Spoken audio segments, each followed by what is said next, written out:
Hey, what's up, good people? Thanks for dropping by. I'm going to get the show on the road here in a little bit. I just have a few links to send out. I'm going to be doing this. It's kind of spontaneous, last minute sort of thing. I got to send the link now to Camille, who's running a bit behind. I only got her message late. I came back in and she had messaged me saying she was available tonight. I was like, oh, damn. So, yeah, here we go. We're going to go live. I'm going to do this. So I have to send her the link now. And hopefully she'll be there. Yeah, she said about 20 minutes. So Camille is the food guru when it comes to the Impossible burgers and the plant-based Soylent Green that they're making. It's out of this world what's going on. It is out of this world. It's a horror story. And she is so on the ball with this. I mean, this is really what she spends so much of her free time you know, informing people everywhere, especially in her community about this. She's very active with this. And I've done shows with her before. I mean, she's been on Jeff C. and Friends several times, and of course, we've done shows together just on the foods. So I wanted to get up to breast on what is the latest with what's going on with the foods, because I think everyone can see what's happening. Like, I mean, it's just the beginning too. I mean, we're stepping into the new world order of foods now, and you see where all your fast foods and all your grocers are now stocking these things. So I just want to check now. Hey everyone, Shades of Pale, Ian McNally, Homie Lit, Malcolm, Naz, Jip, all you people, can you hear me okay? Just want to make sure I'm coming in okay. It looks like I'm coming in okay. It's a little bit of a delay here. Can you hear me? Can you hear me? Let me know. And make sure you're subbed to the channel if you're not already. It's a little bit of a YouTube got rid of their Google Hangouts. So if I want to do a show where I actually have when I want to bring people on, I can still do shows on Google. Yeah, okay, cool. I can still do shows on Google, on YouTube, on my normal channel, if I'm not bringing in guests. I mean, there might be a way to wiggle around it with OBS and all. I'll see what I can do. But for now, this is kind of the quick fix. It's always good to have another backup, though. So, because, censorship. So we've had a lot of crazy things to deal with. Now, I don't know why Google took away their Hangouts and didn't replace it with anything. They've got something coming. So, it's supposed to come out next year or something. Whatever. Hope you're all having a good Friday evening. We had a lovely day here in Montreal. We had, according to the Disney media, we had 100,000 or 500,000 people out protesting for their mind control. Of course, if you saw my video earlier today, you saw that. And Greta was here in Montreal again, and pushing the propaganda. They let all the kids out of school. I mean, what kid doesn't want to get out of school on a beautiful day, especially in autumn? Because school, hey, we're in October, right? Or we're not even October. We're in September. So school just started up like a month ago.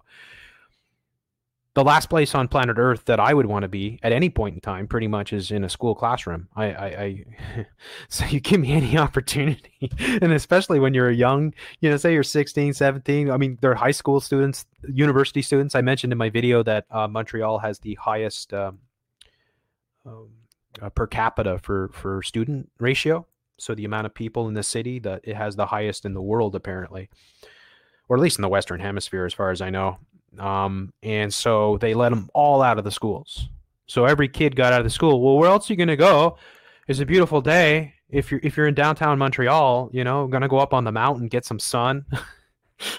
Here's some people. They had drummers and, they had the whole 9 yards going, bands, and probably giving out, I don't know, rainbow flags and stuff. Who knows?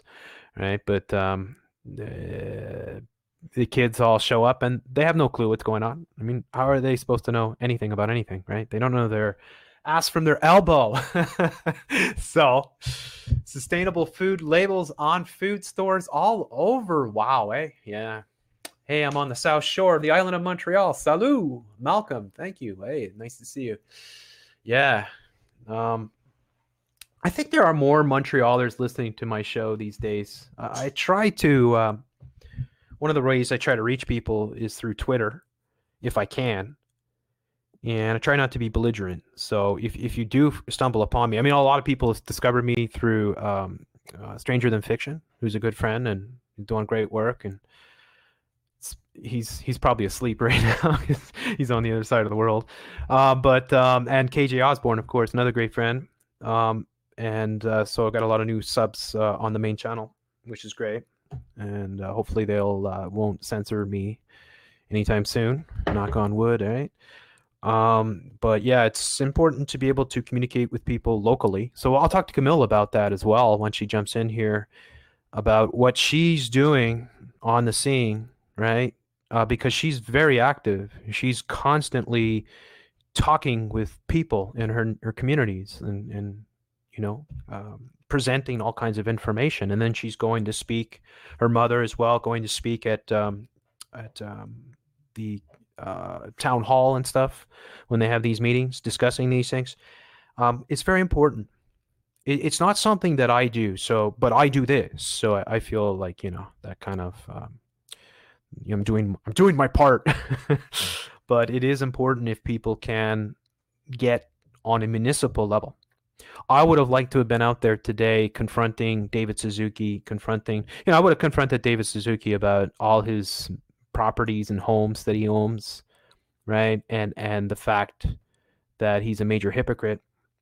And his daughter, of course, was a precursor. A lot of people were pointing that out in the comments about his daughter, David Suzuki's daughter, being used at the United Nations in the early 90s, for the exact same type of propaganda where it was like, she's like saying like, oh, I used to fish, around Vancouver with my father, but I can't anymore because all the fish have cancer. Well, that's total bunk. It's total bull. People are fishing like crazy around Vancouver. I know. I've been to Vancouver many times. Right? It's just, and then of course, oh, I can't go out in the sun because of the ozone. I'm out in the sun all the time. I'm telling you, I never use sunblock ever, because you know what I think?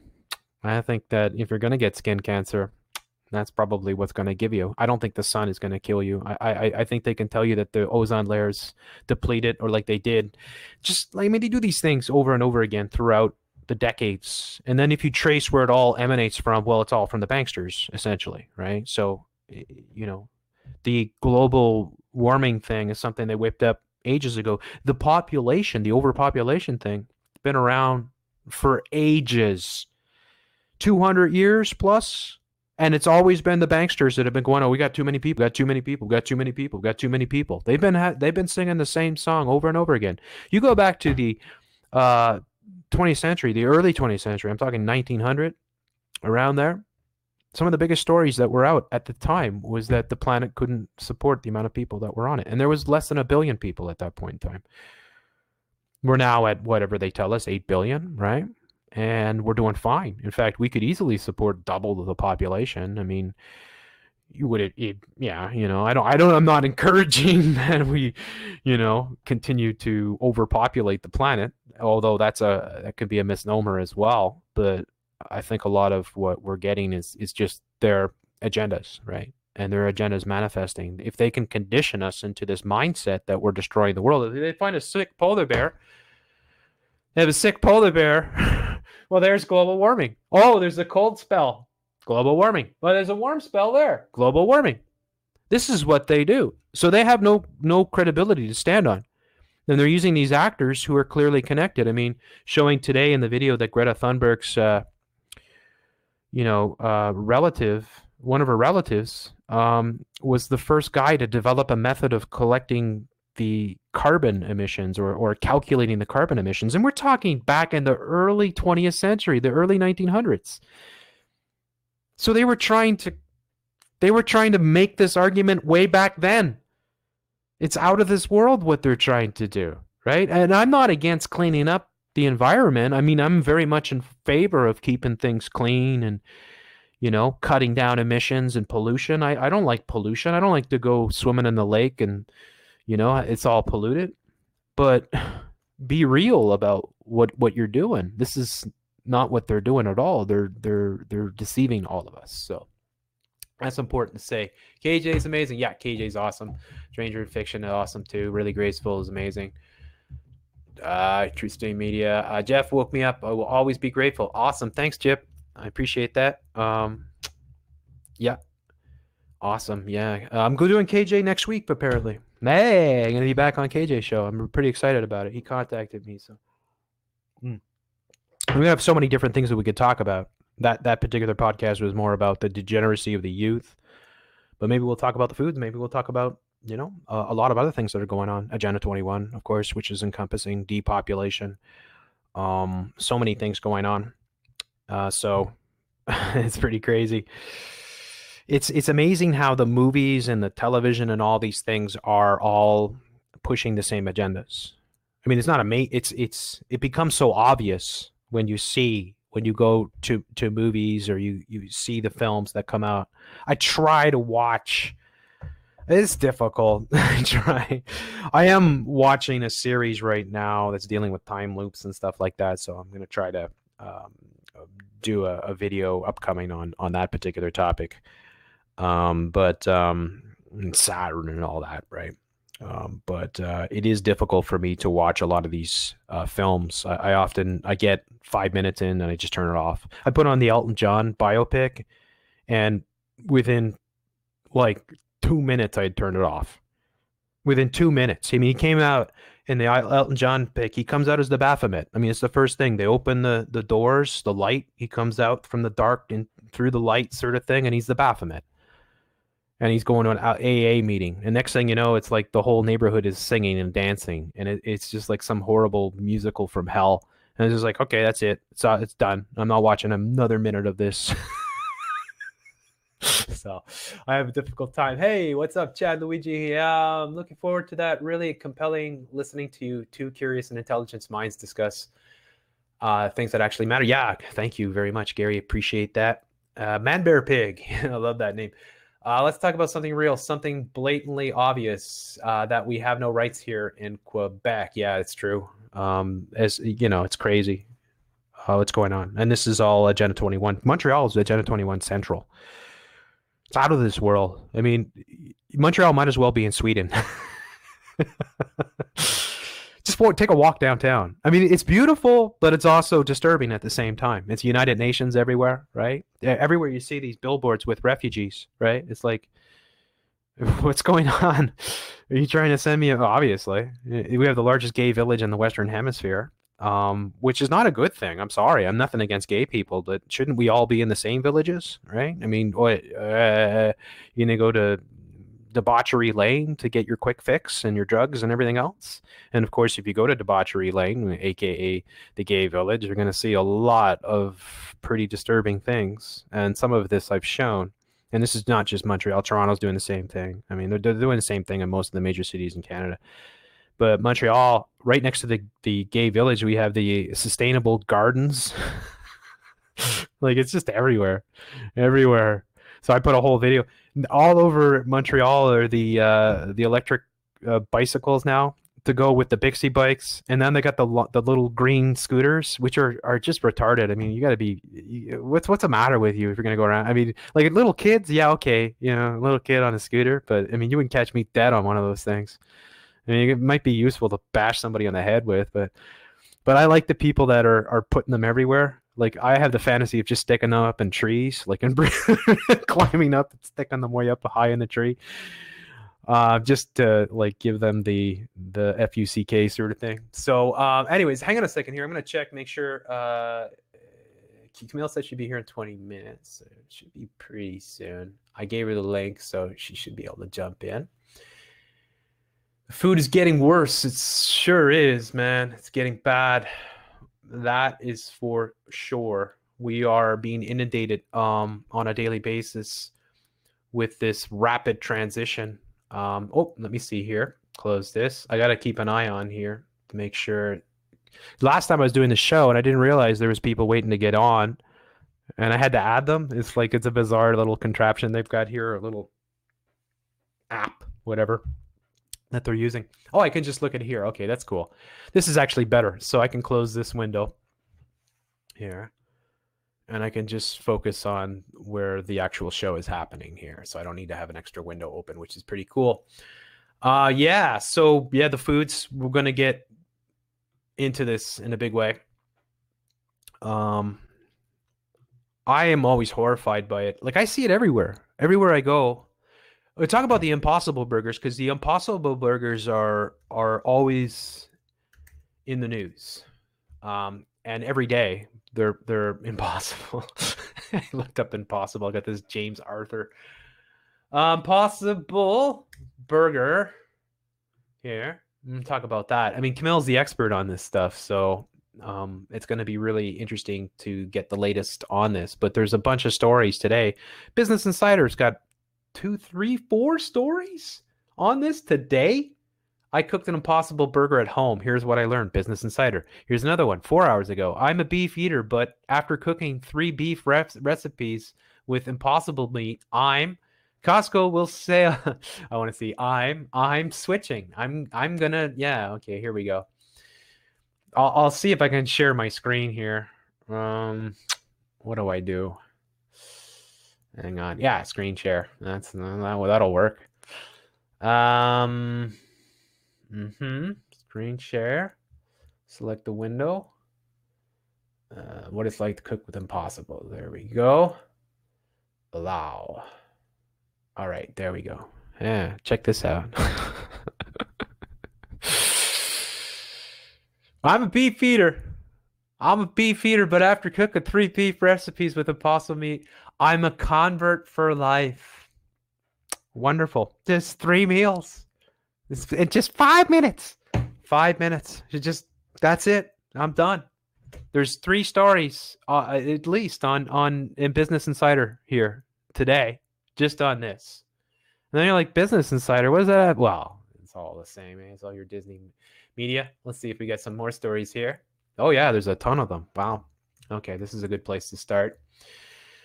5 easy steps to Impossible Burger bliss. Los Angeles Times. I cooked 4 Impossible Burgers at home, and I felt bizarrely what? This Business Insider again. And it felt bizarrely familiar. These are the best and worst parts of the experience. You know, to me, there's no point. What's the point? There's no point. If you want to argue that we're eating too much beef, okay, fine. Then maybe we'll increase the price of beef so less people eat it, right? That's one method. Or you just make the choice yourself. I'll eat less beef. But why do you want to eat fake beef? What's the point of that? It's silly. I mean, like, I don't have a problem. Like, one of my ex-girlfriends was a vegetarian. So I had to, when I was with her, I always had to eat veggie meals. I don't have a problem with it. I can go all week without eating meat. I'll eat maybe eggs or something like that. Right? But, I can eat pasta. I can eat, I don't like to eat a lot of carbohydrates, but, I'll eat a lot of fruit and, a lot of, dates and stuff like that, to give good energy and protein. So I don't have a problem cutting back on meat. And I think maybe, in a way, it's not that bad to cut back a little bit. Oh, there she is. I'm going to add you. I just clicked you in. Hey, Camille. Hello, can you hear me? Yeah. How are you? I'm doing well. How are you? I'm good. Ready to roll here. If you Sorry, see what I got. I just, was going through. I was surprised here looking. I put in a search for Impossible. I'm not surprised, but I mean, why should we be? And there's so many articles just in the past day here. Well, they're in grocery stores now, right? Impossible Burgers? Yeah. Mm-hmm. Popping up everywhere. So maybe you can just tell folks a little bit about yourself and tell them your channel. I put the link in the description there so people can go sub you. But just tell folks, take a minute or two just to tell folks what you've been up to and how you've been going about informing people about this. Yeah. Okay. Hi, everybody. I'm Camille. Thanks for listening. Um, I mostly have been talking about the synthetic biology crazy takeover of everything, but I have more things to talk about. I've just been so busy, I haven't gotten to add anything in. But yeah, I got to looking at this crazy subject a couple years back here, looking at a company, Perfect Day Foods, that they make milk without cows. And I thought that that was crazy. And then I found they were making breast milk without breasts and all of these things. It's like a nightmare. And I was watching it, and it was just this sort of a slow thing for when I started watching it. And now it's like a freight train. It's crazy how fast it's everywhere. And they are able to sell this stuff as non-GMO, and they're able to say just these little catchphrases and good words that people want to look for, like sustainable and humane, and they're duping even the health food stores. It's crazy to me. I've been fighting my local co-op for years and over this, and I'm just waiting for them to have Impossible Burger on the shelf now. But yeah, it's crazy. Yeah, it goes so far beyond food. People need to. Well, that's it. So yeah, we need to understand that it's not just food that's being changed. I mean, everything's being changed, right? Yeah, they want to remake the world. They want to remake you. Yeah. I mean, they're remaking humans, in other words. And the animals and the plants. Yeah, that's just nuts too. I mean, if you think about the dangers, I mean, just the Franken foods and the Franken fish, for instance, like the fish farms that they have, that they're growing these genetically modified salmon, for instance, in. If these things get out into the wild, we're talking like massive ecological disasters. Yeah. They're playing God. It's got to pop at some point here. They can't. Is it the hubris? They think they can control, but I don't think they can. I think something crazy is bound to happen from all this. Yeah, exactly. I mean, it's just full on now, and I like, you cannot not notice it now. It's like it happened so quickly, Camille. Like I just started noticing it everywhere. Like just over the past, I'd say the past summer. Yeah. Where it's like I'm in the grocer and it's like I'm seeing the Impossible Burgers, and I'm seeing, and then all of a sudden, driving around seeing the fast food joints all having these Impossible Burgers. All of them, yeah. And all the big name producers, Kraft Heinz is coming out with their thing, and they're all everybody's got one. Everybody's got something. Yeah, and that's where you see it's like something that's been in the works for a long time, and that like they were waiting for.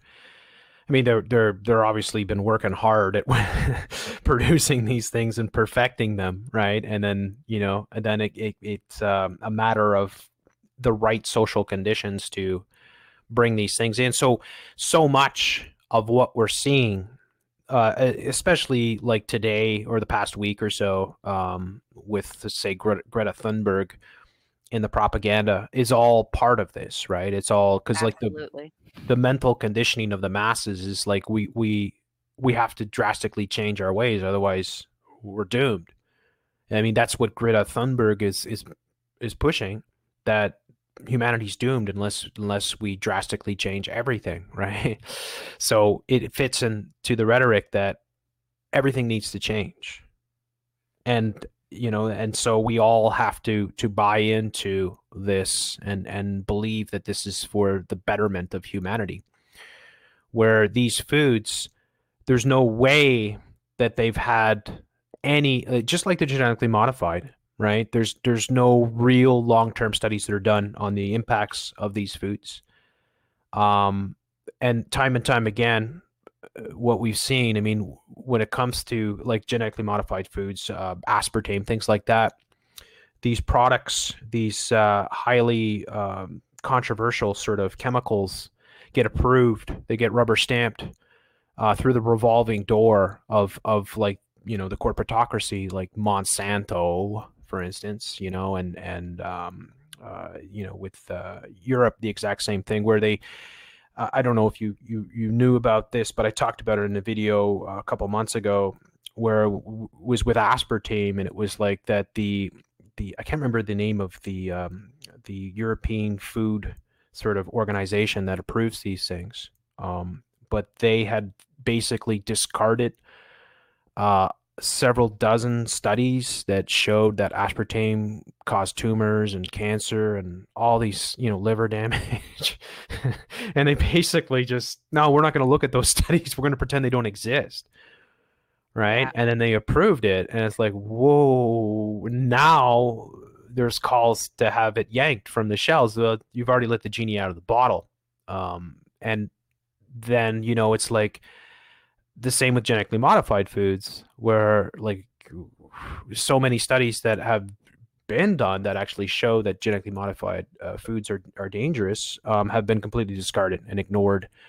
And only the studies that are done by Monsanto or corporations like Monsanto that are producing these genetically modified foods are even considered when it comes to approval. So it's the game is rigged with this stuff, and we're all guinea pigs, right?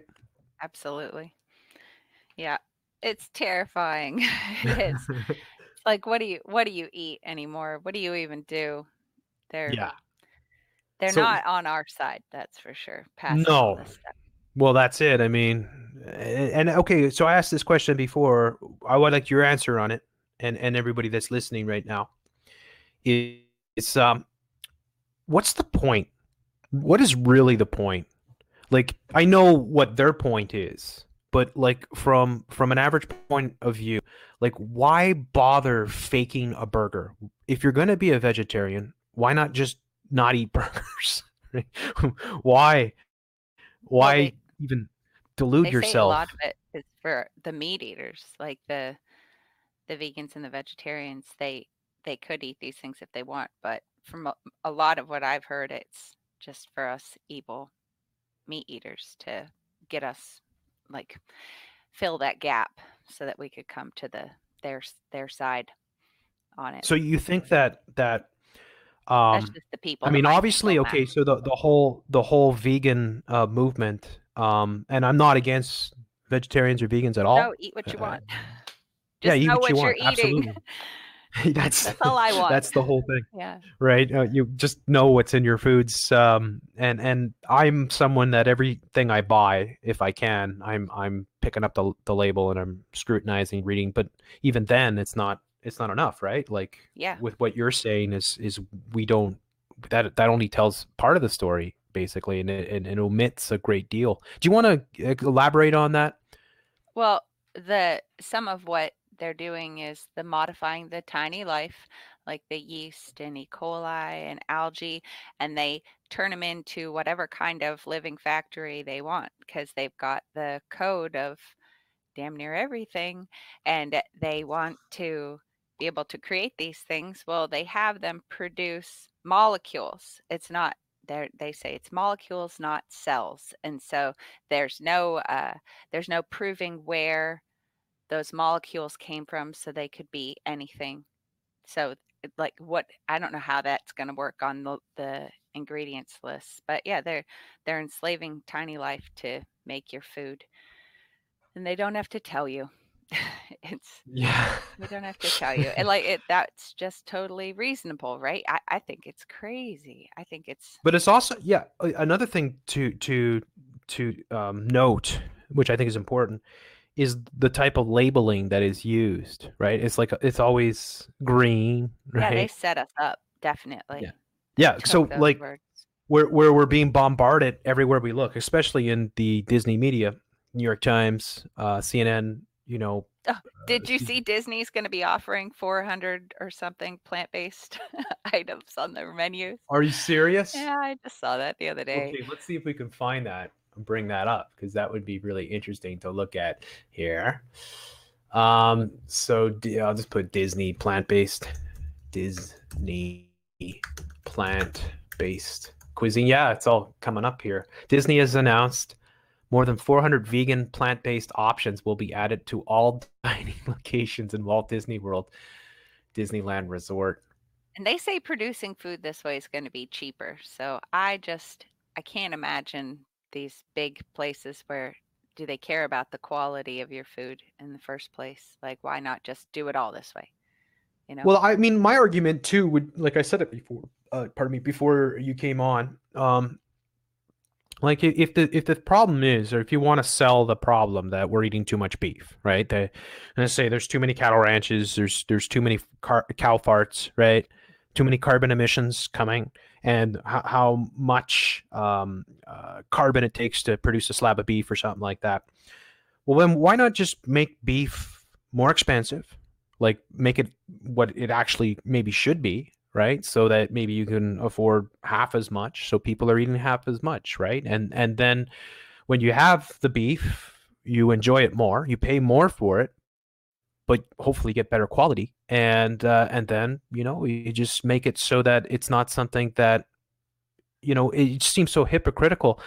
One thing that really freaks me out, and I haven't got around to making a video about it, is the horrible YouTube. Well, it's the website, of course. It's ButtFeed, right?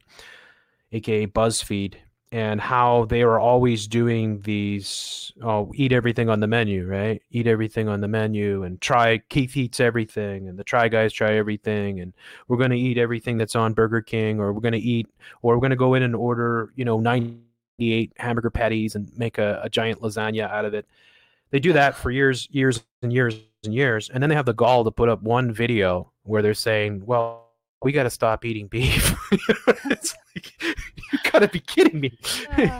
You're making a career, you're making millions off selling fast food, right? And then all of a sudden you're going to make a video and try to counteract what you're saying. It's ludicrous. But so here, but on what you were saying with the make the meat more expensive, the good meat is already more expensive. The stuff that they're raising it, well, I mean, people should look at Eat Wild. I know I talked about it before, but that's at least in the States. That's a website that you can use. I don't know if it works outside here, but Eat Wild, I think .com, maybe .org, but it helps you find farmers that, yeah, you're going to pay more. But it's going to be better, and the animals will have lived a decent life. You can go meet them. You can go and see where it's grown. But I think that's a way better. In fact, I mean, that's the way we should be going. Of course, this was all destroyed, right? When the turn of the 20th century, half the population in the United States were farmers, essentially. And then, we had a number of events that happened, world wars, we had orchestrated events, we had the Great Depression, the Dust Bowl era, and then all of a sudden now we're in the new era, or we have been in a new era of massive agricultural sort of juggernauts, right? Like these massive corporations that have taken over most of our food production, which is all part of their plan. But the reality is that if we really, what you're saying is exactly what we should be doing. Like what we should be doing is taking a few steps back to move forward, like where it's like, let's give up the convenience and the cheapness. Let's go for quality over quantity. Let's support local farmers that we know are treating the animals humanely. So it's like going to see where your chicken eggs or your chicken meat is coming from. Well, there's the chickens, they're running free. Well, that's great. They have a life before they get slaughtered, right? And hopefully you're slaughtering them in a very humane way. You're not causing them any undue suffering. Same with the pigs and the cows, right? If you know that your meat is well treated and you have basic sort of rules applied, then people will appreciate it so much more. And then there won't be that guilt that, oh, we can't eat animals, because, it's cruel. And a lot of vegetarians get programmed into that mentality, and you can't really blame them, because then they see like Cargill and Tyson, and they see these massive corporations, and the videos leak of where your chickens come from, where your pigs come from, and it's horrible, right? I mean, they couldn't be treated worse, basically. Yeah, I saw Now This News was talking about McDonald's chickens, I think earlier today. Those guys are great. Yeah. No, but how they raise them too. The way Mhm. they're modified so that they're ready for slaughter and big and breasty Yep. early on in life. That's it. Yeah. I mean, But and people need McDonald's. Go ahead. mhm. Sorry. I was just gonna say, yeah, right now people need to switch to supporting these local farms because they're still there, but they are going away. I mean, a lot of the raw milk farm in my area is closing in a month, but there's another Mhm. farm maybe that's like 3 hours away that might supply our area. We're really Mhm. hoping, but it's gotta support them. You have Do to, you think a lot otherwise of you're gonna. these farms are being squeezed by these big corporations? Um, Uh, I don't know about big corporation necessarily, although Walmart did drop like this whole contract, but that milk was I would not consider quality milk. That was the kind of milk you shouldn't drink raw because it's not raised mhm. well.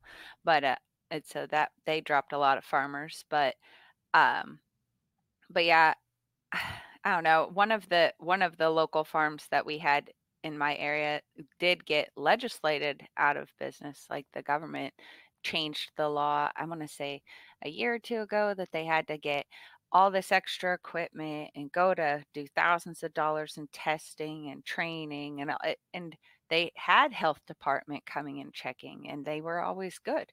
But the new laws muscled them out, so they just retired. They were old and the young ones didn't want to take over and deal with all that. So, Mhm. yeah. Yeah, and it is very difficult work. I mean, it's Yeah, but think about it. You're going to the gym by going to work, you're yeah, using that's your true. body. You're Mhm. probably get to go outside a lot. If your animals are living well, you're going to get to go outside a lot and what a noble purpose, you know. Well, that too, and less is more in a way, right? Like, I mean, the convenience that we have. I mean, so much of Agenda 21 it runs. I mean, it all kind of runs completely contradictory to free enterprise capitalism, right? So that's the big. I mean, one of the massive transformations that we're witnessing happening right now at a breakneck pace is this transformation because they have to transform like basically with Agenda 21 it's we're going to transform the world from being a consumer based society to being basically a communist you know um dictatorship, although they don't sell it as a dictatorship, but where we're going to have central authority that's going to control the distribution of food to make sure that everyone gets the same kind of thing. We're going to be given credits, just like we're getting credit scores, and this is all being laid out. So much of what we're going to see over the next 10, well, I mean, forward going, as long as these psychos are in control, is we're going to see a complete dismantling of the American sort of lifestyle, and you're seeing it happen. I mean, in many ways, what's happening with, I mean, they've destroyed the family, right? They've made it almost impossible, or they made it really difficult for people to have families because it's so expensive. Coming out of school, the student loans, they've been pushing the heavy, hardcore feminism, obviously. So much has been dismantling the sort of American lifestyle. And the American lifestyle is kind of the dream that most people, I mean, there's a bit of an illusion to that, but nonetheless, I mean, the average person, if you could be free to pursue what your passion is and make money and have an enterprise and be in business and all that and do well, then you can raise a family, you can live the lifestyle that you so choose. And just like you're saying, like with being a farmer, I mean, one of the things that if I mean every single one of us could benefit from having a measure of independence from their sort of food system. If we all say produced maybe half of our vegetables or a quarter of our vegetables and produce and stuff like that, just to start off, sort of thing, we would already be taking back some of that control. And in some ways, Agenda 21 is pushing people to have their gardens and stuff like that, but albeit in city areas, not sustainable enough to raise families, but maybe enough to put some tomatoes on your plate, in the summertime, sort of thing. But yeah, I mean, it's a massive transition that they're doing. And as you say, it's at a molecular, biological sort of level where they're just changing, the very, you know, basic ingredients of organic life, right? Yeah. And that we have no idea. I mean, it's Pandora's box. What does that lead to? How is this going to affect our health? How is this going to affect our children, reproduction? And what we see, like, okay, so one of the things that I looked into recently was the Soylent green beverages. Are you familiar with that? I haven't looked into them, but I've seen them. Yeah. Okay. So the Soylent Corporation, which is being sold as a meal supplement or meal replacement, and I think this is something that they've been pushing for many, many decades to also, I think a lot of the Weight Watcher things is not really about people losing weight, because people don't really lose weight from those, in my opinion. I mean, occasionally people do, but for the most part, it's your mentality that's really going to help you lose weight if you need to lose weight.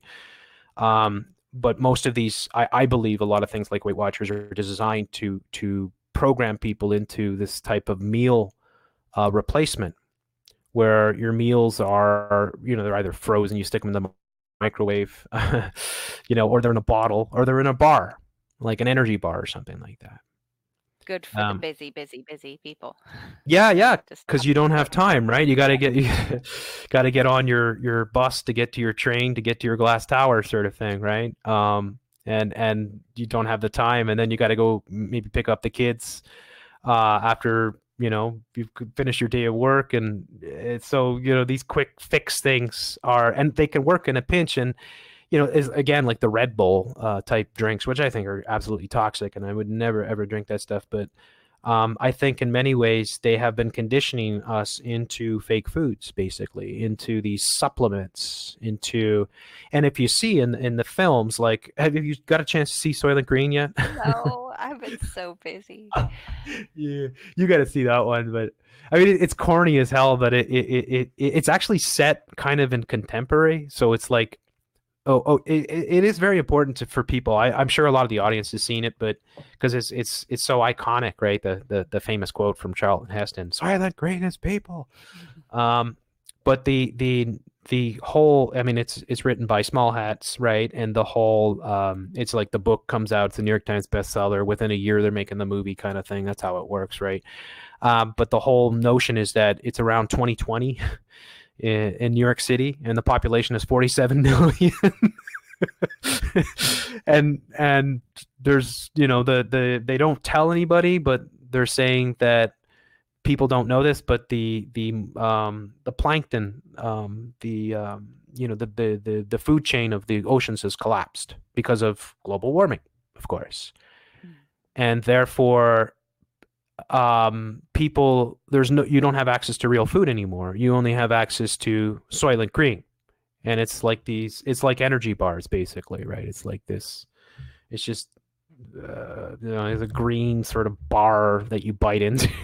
It's your food, and then of course there's a police detective who is investigating a murder of a high profile sort of politician, and then he uncovers the plot and realizes that, actually what they're doing is they're taking the elderly and they're using euthanasia, right? They're convincing them to go gracefully into the good night, sort of thing, sooner than later. Like, don't wait to get old and sick and all that.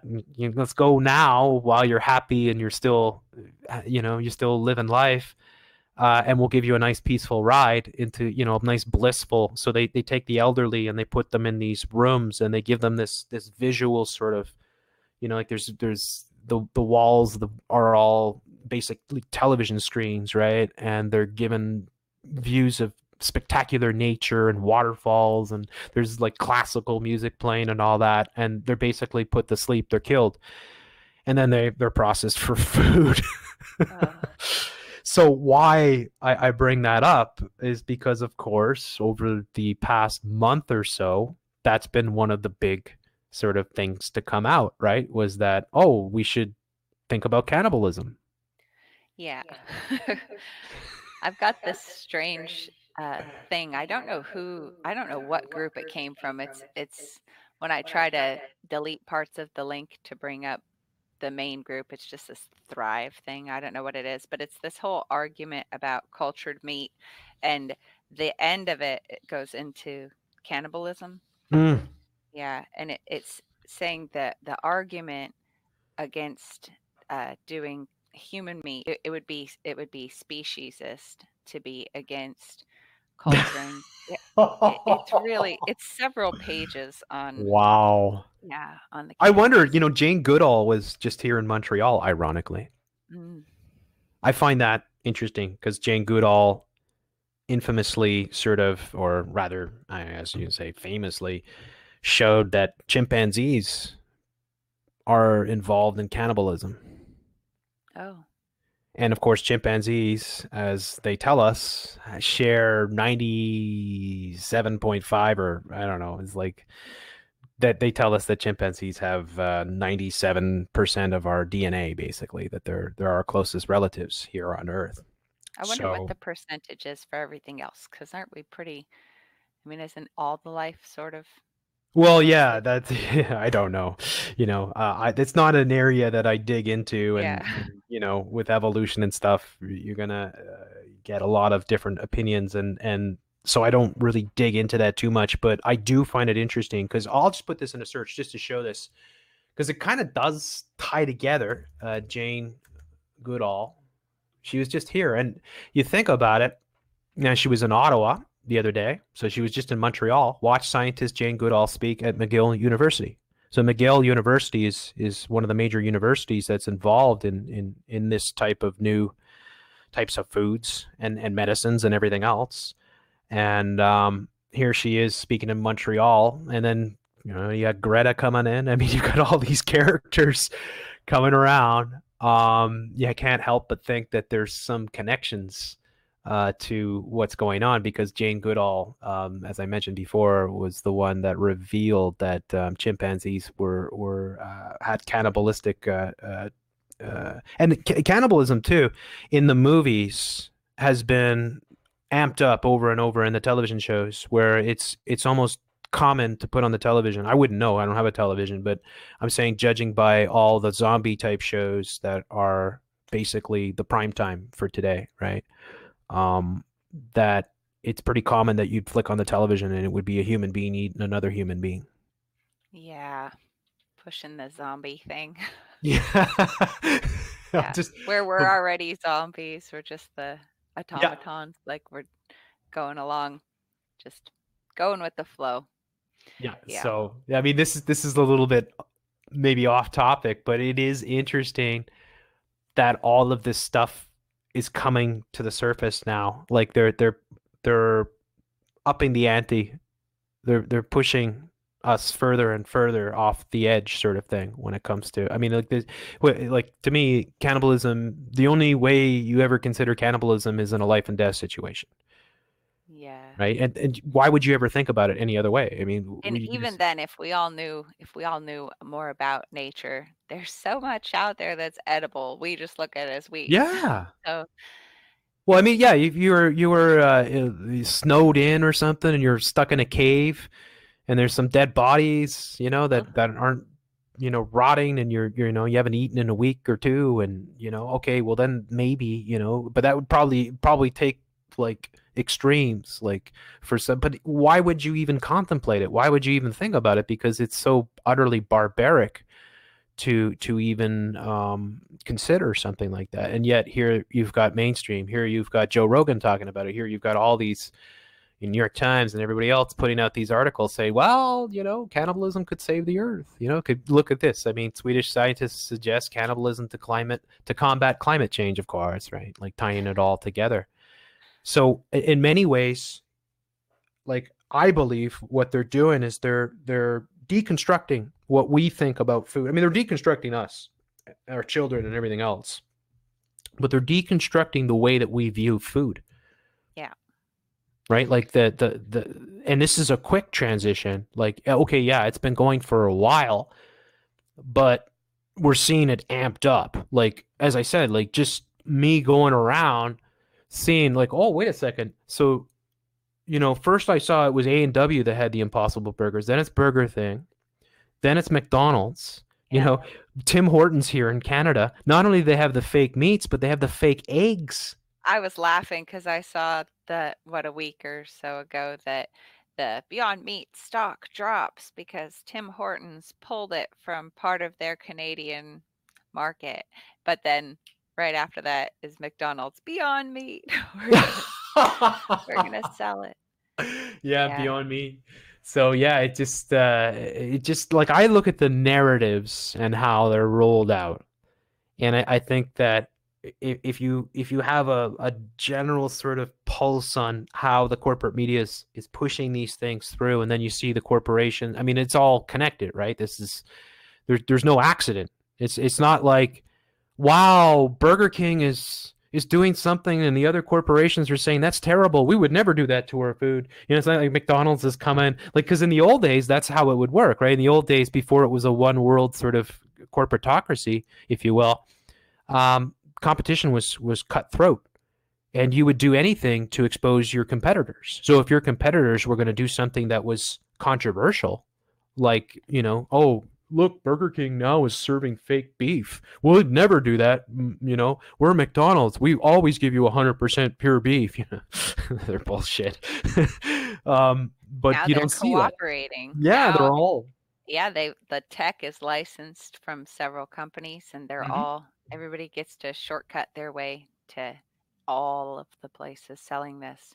And I mentioned this on that radio show I was on a couple weeks ago. You might have heard that they're excited for the rise of the copycat foods, that the knockoff stuff. Like I saw Trader Joe's has a plant-based burger coming out or out. I don't know. I don't have a Trader Joe's, but that all the little knockoffs that are going to make it more prevalent. And it's crazy because it's not just the meat, it's the medicines and the milk and the cheese. And shoot, do you know they have celebrity cheese? They've got these people, they cultured 5 celebrities, it says, and turn their bacteria into cheese. What? Yeah. Oh, no, can I give you this just link here? I don't know how this. Okay, hang on. Yeah, you I can think I can put it right here. private chat. So go to the private chat. Okay, Did that here. do it? Yeah, I got it. Wow, this is crazy. Okay, and two, it's important. I mean, we talked about this before, of course. They've been using the celebrities to sell these things. Can you see it? Is it coming up on the screen? Yeah. Okay, good. Selfies. So yeah, this is just disgusting. It's like, too, when you think about it. Here, I should turn this off. When you think about it too, it's like, I don't know, when the trend where celebrities were selling bathwater and stuff like that. Like they've been doing that for quite some time. Bathwater? Yeah, it's like they take a bath and then they bottle the water that they were. Oh God. Yeah, they've been doing that for a long time. That's disgusting. Yeah. And YouTube celebrities do this all the time, where they sell off their bathwater and they sell off things that they've used. So I don't know what else they sell off, but that's an example, right? Their bathwater, for instance, and they bottle it. So you can imagine they just get the tap running and, Oh my word. Right? But it also sets the table for this type of stuff. Celebrity cheese selfies. So they're bringing in the selfie sort of thing. Were made with bacteria sourced from famous Brits. Yeah. Wow. It's really gross. Chef Heston Blumenthal, I wonder, was one of 5 celebs who were turned into their own variety of cheese. And then there were those people back, I think it was 2014 or 2015, I just sent you the link, the Bite Labs people that wanted to make the celebrity meat, but they never gave their last names. I tried looking for these people to see where they've ended up now, but I didn't find them. Oh my God. People didn't seem to like it back then, but maybe they just got the idea out. Okay, and this all fits into the cannibalism, because even the Pizzagate psyop in a way, because Marina Abramovich, I don't know, are you familiar with her? Yeah. So I'll just show this to folks here. because we are being played massively. They are like, you got to think it's a chess game, right? Oh, it's Um, huge. so like they're thinking way ahead. Um, Cannibalism here.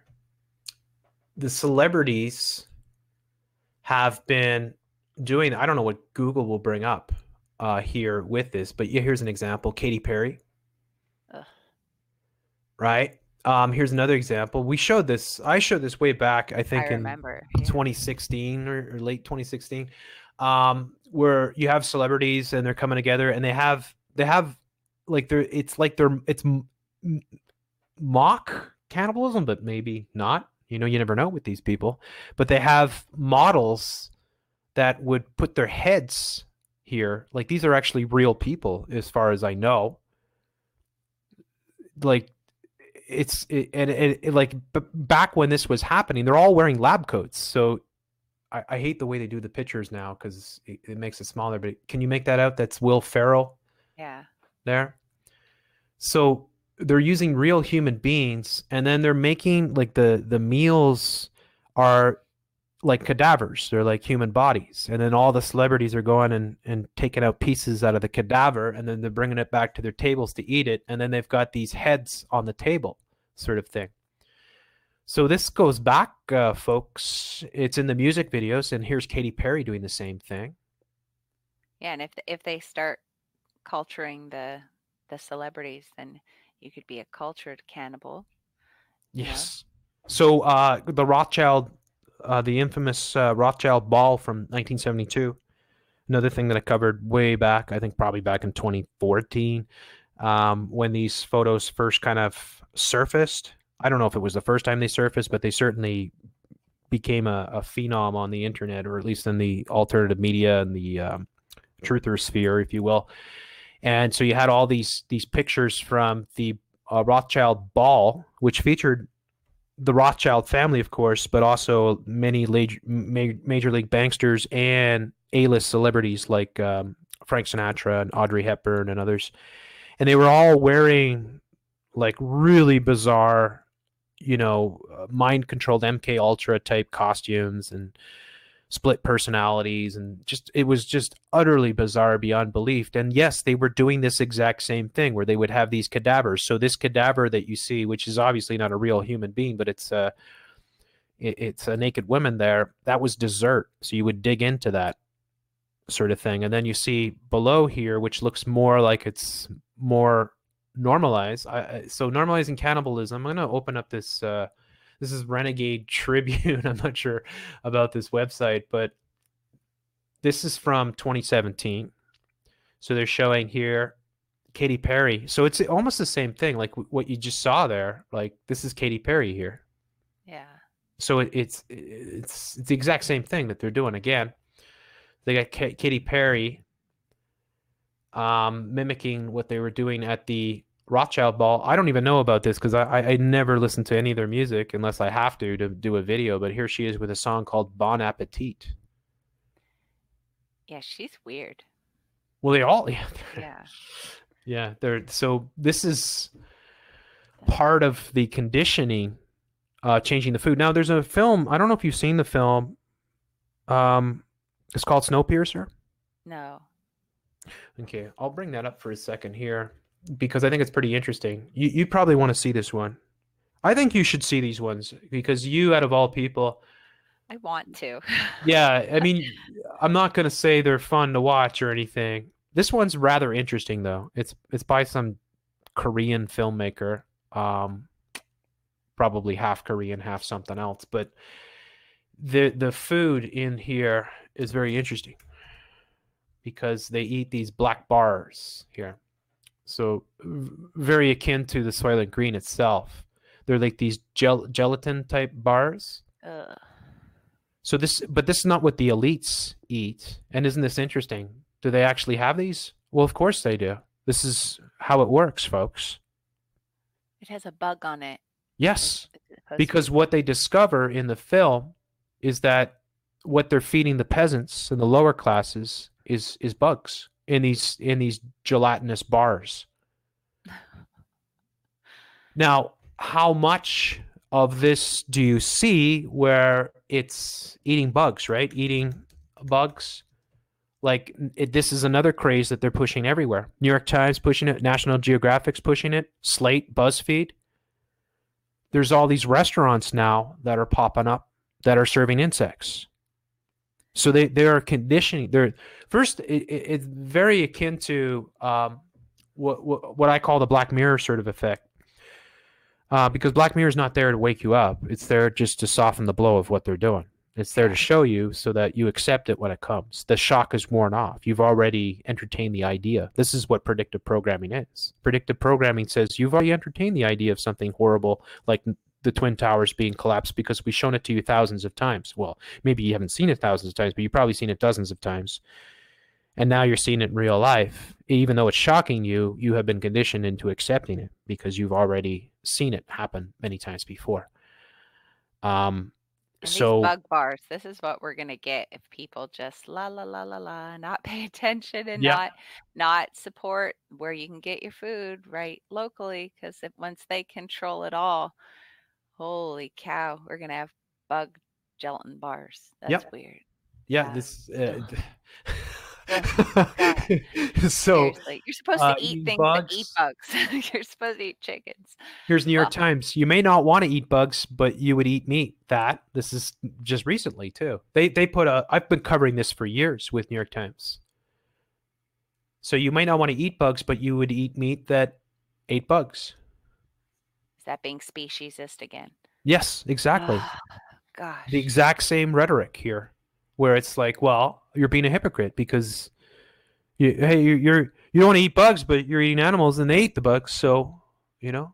So they what's want the to matter feed with you bugs that are those bugs eating what their natural diet would be, or are they feeding them some feed stuff? That's it. That's where your incredible work comes in, because what are they feeding? What are they feeding these for? Like, what are they feeding the cattle? What are they feeding the insects then? What are they feeding the insects that are feeding the cattle? What are they feeding the microbes that are making the milk?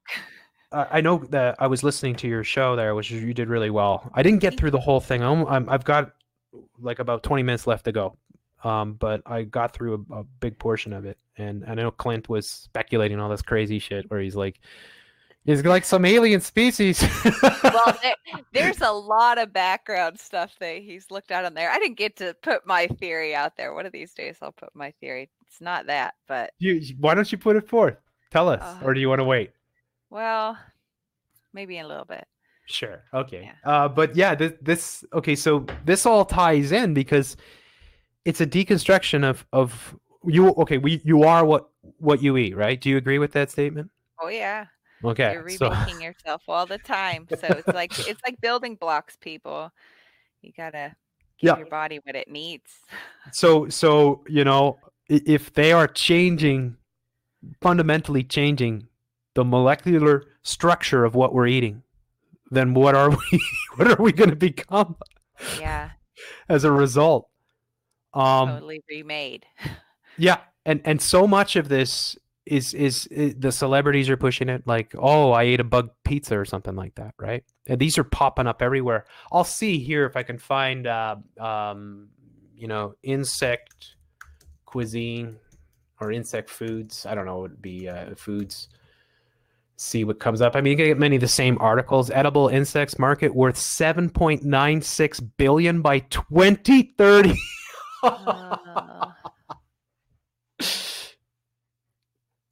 Yeah. Wow. Here you've got BioMars boost natural diet with insect meal. Fish Farm magazine. Now, is that the natural diet of fish? Well, that's it. Well, yeah, in a way. But I mean, that's not all the fish feed they're doing, because they've got the Well, what are they feeding the insects then? Yeah. Right? And then it gets into that. And then what are the fish? Or it's a fish farmer. Like, I don't think you should, like, I'm against that. Fish farming's terrible for the environment. It's terrible for the fish. They're not living the natural cycle of life that they should be living. I mean, one of the beautiful things about fishing is, I mean, I absolutely love fishing, right? And because it teaches you so much. Like you go out, you have to use like tremendous, you develop your skill, you have to be there at the right time, you have to be, using the right bait. Is so many things that come together. But then when you catch that fish or you catch those fish and you bring them home, you have a true appreciation for where your food comes from because you had to work for it. You went out and you used skill and you took a whole afternoon, you caught some fish and you brought them home and that's your dinner sort of thing.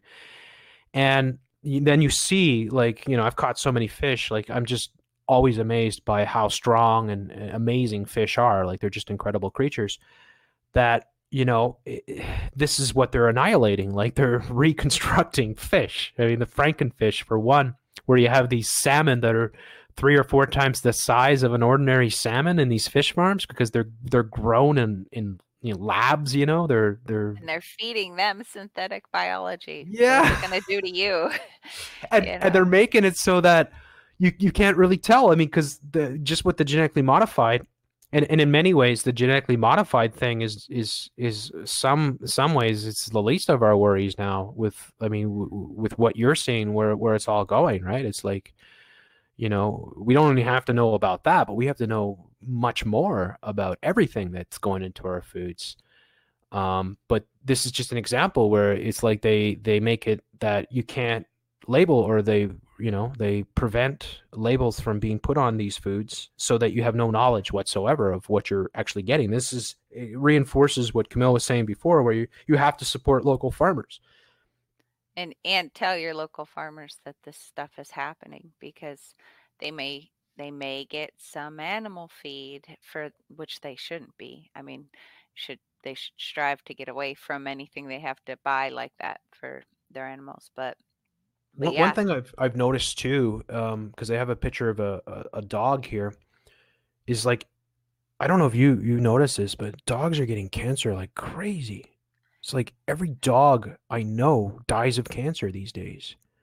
that's And it's like they terrible. used to just get old and die, or they'd have a liver failure or something. They would live so long. Like you'd have an old Irish setter, an old German Shepherd, 15 years old, and eventually they die in a cardiac arrest or something, right?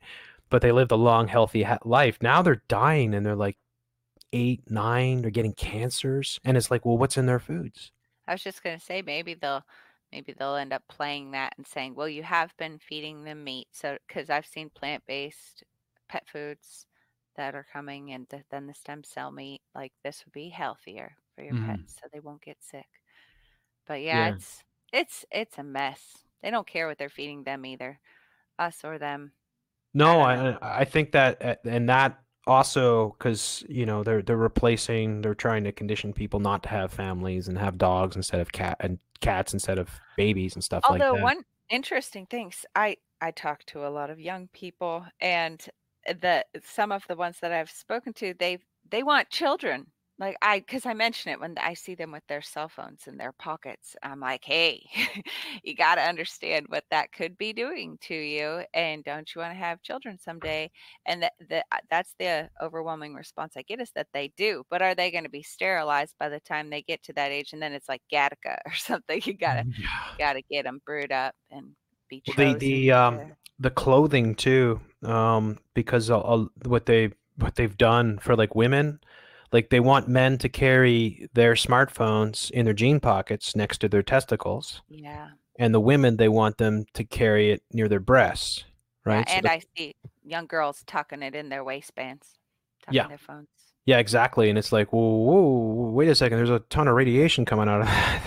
Yeah, You know, they say that the mutations with a thermal effect, and who knows other things beyond the radiation, but exactly, exactly. And then again, what's in our foods that could be in our systems that could be interacting with, like, say, with 5G, for instance, right?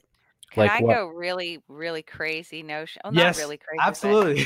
this I so I see all the food, well, air quotes there, right? The stuff that they're feeding us. Mhm. And they can make it contain anything. Another name for all this is nutraceuticals. They can make it contain anything, including medicines. Again, like that's what they call them. But whatever kind of cocktail they want to make these things. So one thing that sort of a side note on it is that I was looking at, you know, how they had the plant-based vaccines they had talked about years ago, like bananas and lettuce and stuff like that. Jules Hmm. talked about it a lot. Well, now I see they've got the Holy Grail, and it's not a it's not a new thing. These virus-like proteins, they're Hmm. making synthetic shells of like what the shell of a sickness, like a polio or whatever would be. They make a, a brewed up version of what that looks like, and that can contain all sorts of other things. But I that's like a side note on this. I see the possibility, since these biobots, the nanobots, are very likely just biology, manipulated biology, that, you know, the neural dust, the smart dust, the kind Yep. they want to get in us is the neural dust. It's like so many of these little biology things, these little bacteria and whatnot, they say they can work as a swarm, and that they can team up and work together. So what if people are eating these things and getting like a concentration of these little creatures inside of them, that then with 5G or whatever, like Yes. a frequency Yes. hits, and who Yes. nobody's got to get chipped. You don't have to get chipped. You're Yes. you're eating it right now. Yes. Yeah. Yes. That's exactly what I think. That's exactly why I'm so concerned about 5G. Like Yeah, you, because I know Mumby talks about how, oh, Africa's waking up. You know, people are waking up, and you see it in the comments all the time. You're showing us like that people are wise to the crazy of the world. Well, then it's just flip a switch, and meh, we're drooling idiots that will do whatever. well, I mean, the whole woke concept has been Yeah. hijacked by them anyways. It's like now being Doesn't woke Greta is even tell people to wake up? yeah, exactly. Yeah. You go woke, woke, and get red pilled or black pilled or whatever, right? And it's Hmm. just well, it's just another New World Order pill. I don't know if you caught this story because it kind of it freaked me out. I haven't done a video on it yet, but did you hear about the pyramid tea bags? Like nanoplastics and things. Yeah, billions of particles of nanoplastics in these pyramid teas. Yeah. So this is bad news for folks out there. Like I drink herbal tea, but I don't drink the pyramid ones. I'll just Yeah. put this in here to show you, but it's just an example. It's not exactly the exact same thing that you're talking about, but it gives you an example here. Pyramid teas here. And I'll see if I can find the store. Why aren't they giving me news here? Oh yeah, here. Some tea bags may shed billions of microplastics per cup. So this is an example, folks, of whoa, what is in our products? I mean, the fact that it's a pyramid to begin Yeah. with is creepy Seriously. enough, right? I mean, it's like yeah, Yeah. like somehow the old tea bag wasn't good enough, or now it's like, well, okay, go back to the just using the tea dispenser, the reusable one, because forget about using these things. But I mean, this is just crazy because they're selling these things for a good decade, sort of thing. And then now, whoa, we'll look at all these tiny micro nanoparticles that are in this, and how awful could this be for your health? Yeah, I remember seeing a lot of articles warning about like commercializing the nanotech and what that could do when it's like the nano, the paints and stuff that they make the blackest black paint with Hmm. these nanoparticles. And well, what if that gets in you and on you? I mean, that they don't know what it would do to Well, you. they always show the black goo, which you Yeah, see everywhere, which is like, whoa, what is that? like Right? consume everything. Yeah. Yeah. It's that's like where you're saying with the nanoparticles in these food products that we might be completely oblivious to. I mean, they might be throwing us a bunch of red herrings, and then we're going down all these rabbit holes, and then it's like, ha ha ha, you Oh guys yeah. don't even know it. There, You're focused on this and that and everything else, and we put these nanoparticles into your products, and now they're in your system and they're there for good. And guess what? Once we fire up the 5G, well, hasta la vista, sort of yeah, thing. Jules and I were talking about this the other day, and she said that Ray Kurzweil had said that this was already happening. Like they were getting they were getting these things into us. Like we wouldn't even know. Wow. That's what honestly, I walk around thinking about this all the time. I'm walking around thinking, have I got nanoparticles already in me? You Yeah. know, are we like ticking time bombs? Are have they already got to us? And then I like to because I keep an eye on the celebrities too, because I think that the celebrities don't really eat and drink, and well, maybe some of them do, because a lot of them are probably just useful idiots and know little about what they're partaking in. But the bigger league ones, you know, the Angela Jolies and Brad Pitts, the ones that are high up, George Clooney, the ones that show up at the CFR and are, you know, United Nations ambassadors and stuff like that, they would probably have they would probably know, don't ever eat this, don't ever eat, stay away from this, don't drink Red Bull, don't drink, you know, stay away from these things. Because you know, like, what are they putting in them? And this really scares me, because it's like that makes a lot of sense to me. Like, I think they code it in a lot of films and movies that these microparticles. I remember there was an X-Men film. Okay, you probably never seen these X-Men movies, I have you? think I saw the first one.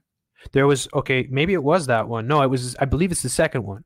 Folks maybe in the chat might know this, but I think it was X2, where it was Magneto and he was put in prison. So Magneto, what his skill is, he can manipulate metal, right? He has magnetic power, so he's extremely powerful. So they put him in this glass sort of prison, and it's like suspended in air, and there's no metal, and there's metal detectors everywhere for guards to get in. And the way that he gets out from this prison is that they put one of his mutants goes and has drinks with one of the guards, gets him wasted, and puts these nanoparticles into his drink. And then when he goes to work the next day, you know, Magneto immediately detects, oh, you seem like you're a bit under the weather today. I think you've got some, you know, some you know, chemicals in your system or something. And then next thing you know, he's ripping out the microparticles out of this guy, and he's using them to escape from the prison, sort of thing. And he kills everybody basically.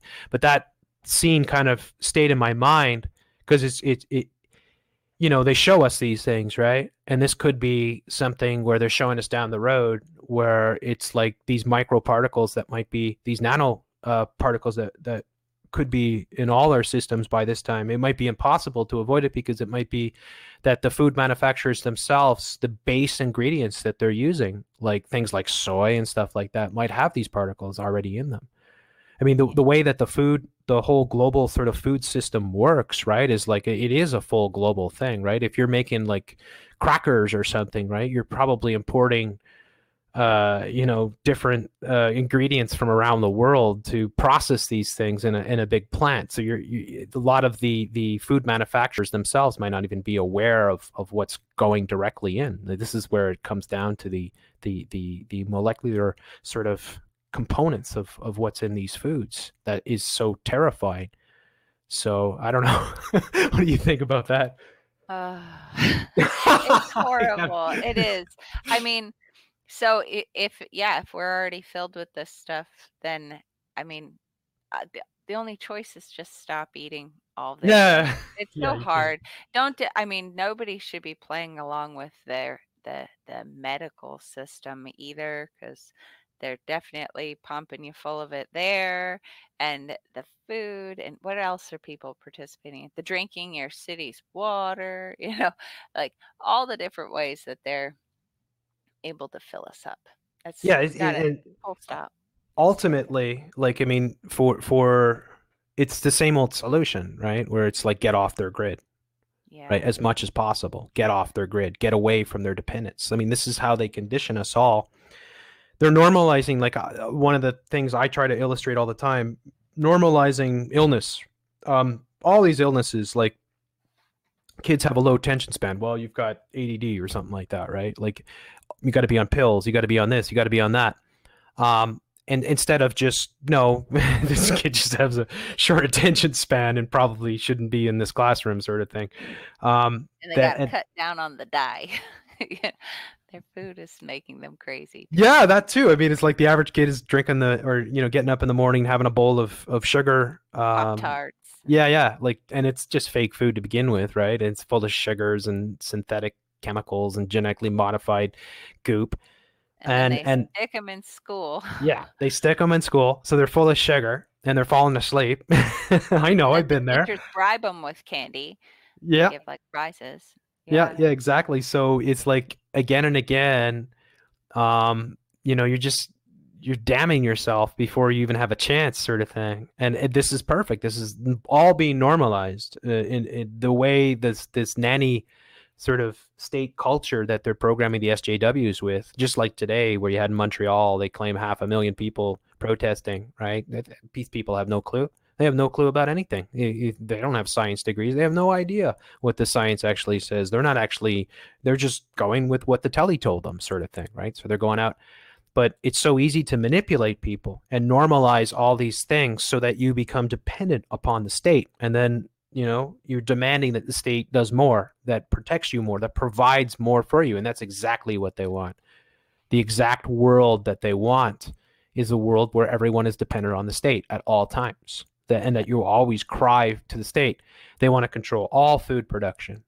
Um, you know, they want to control you. They want to normalize depression, normalize all these things, and normalize the antidotes, which aren't really antidotes anyways, because they don't really solve the problem. They're just there to prolong it and keep it there for life. And then you've got that identity.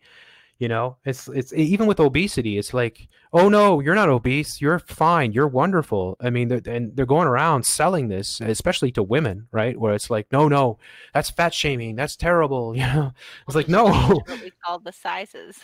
yeah, I know they changed this, like the instead of like XXXX, where they would have 5 X's before an L, right? Yeah. They actually had this at a point, which I'm sure they had a lot of fun coming up with. But imagine, you know, I mean, it's bad enough if you're on extra large. I know there's some people that are just big bone of big people. I understand that, but I mean, if you're getting XXX sort of large shirts, you know, you're in bad shape. You probably don't need me to tell you that, but maybe you do. Maybe you're so bought into Tess Holiday and all the programming that you think, well, I'm perfectly normal, and this is a perfect normal way for a human being to be. But yeah, I mean, this is just incredible what's going on. It's astonishing. Like, I'm scared. I am scared. It's like a horror. We're living in a horror movie. In the past, you know, it was a little bit more simple. I think that the like what we're seeing. I mean, it's like it's one thing where we've gone into the genetically modified, where we've gone into now the nano and the plant-based sort of, and that's a misnomer too, the plant-based, right? It's Based all on processed. plants. Yeah, like that's that plant-based, right? Like that's just to sell it. Well, it's from a plant. You know, it's good for you. It's good for Yeah. the environment, right? And so it's selling all of that, but like it's scary because we're so out of touch with what's in our foods.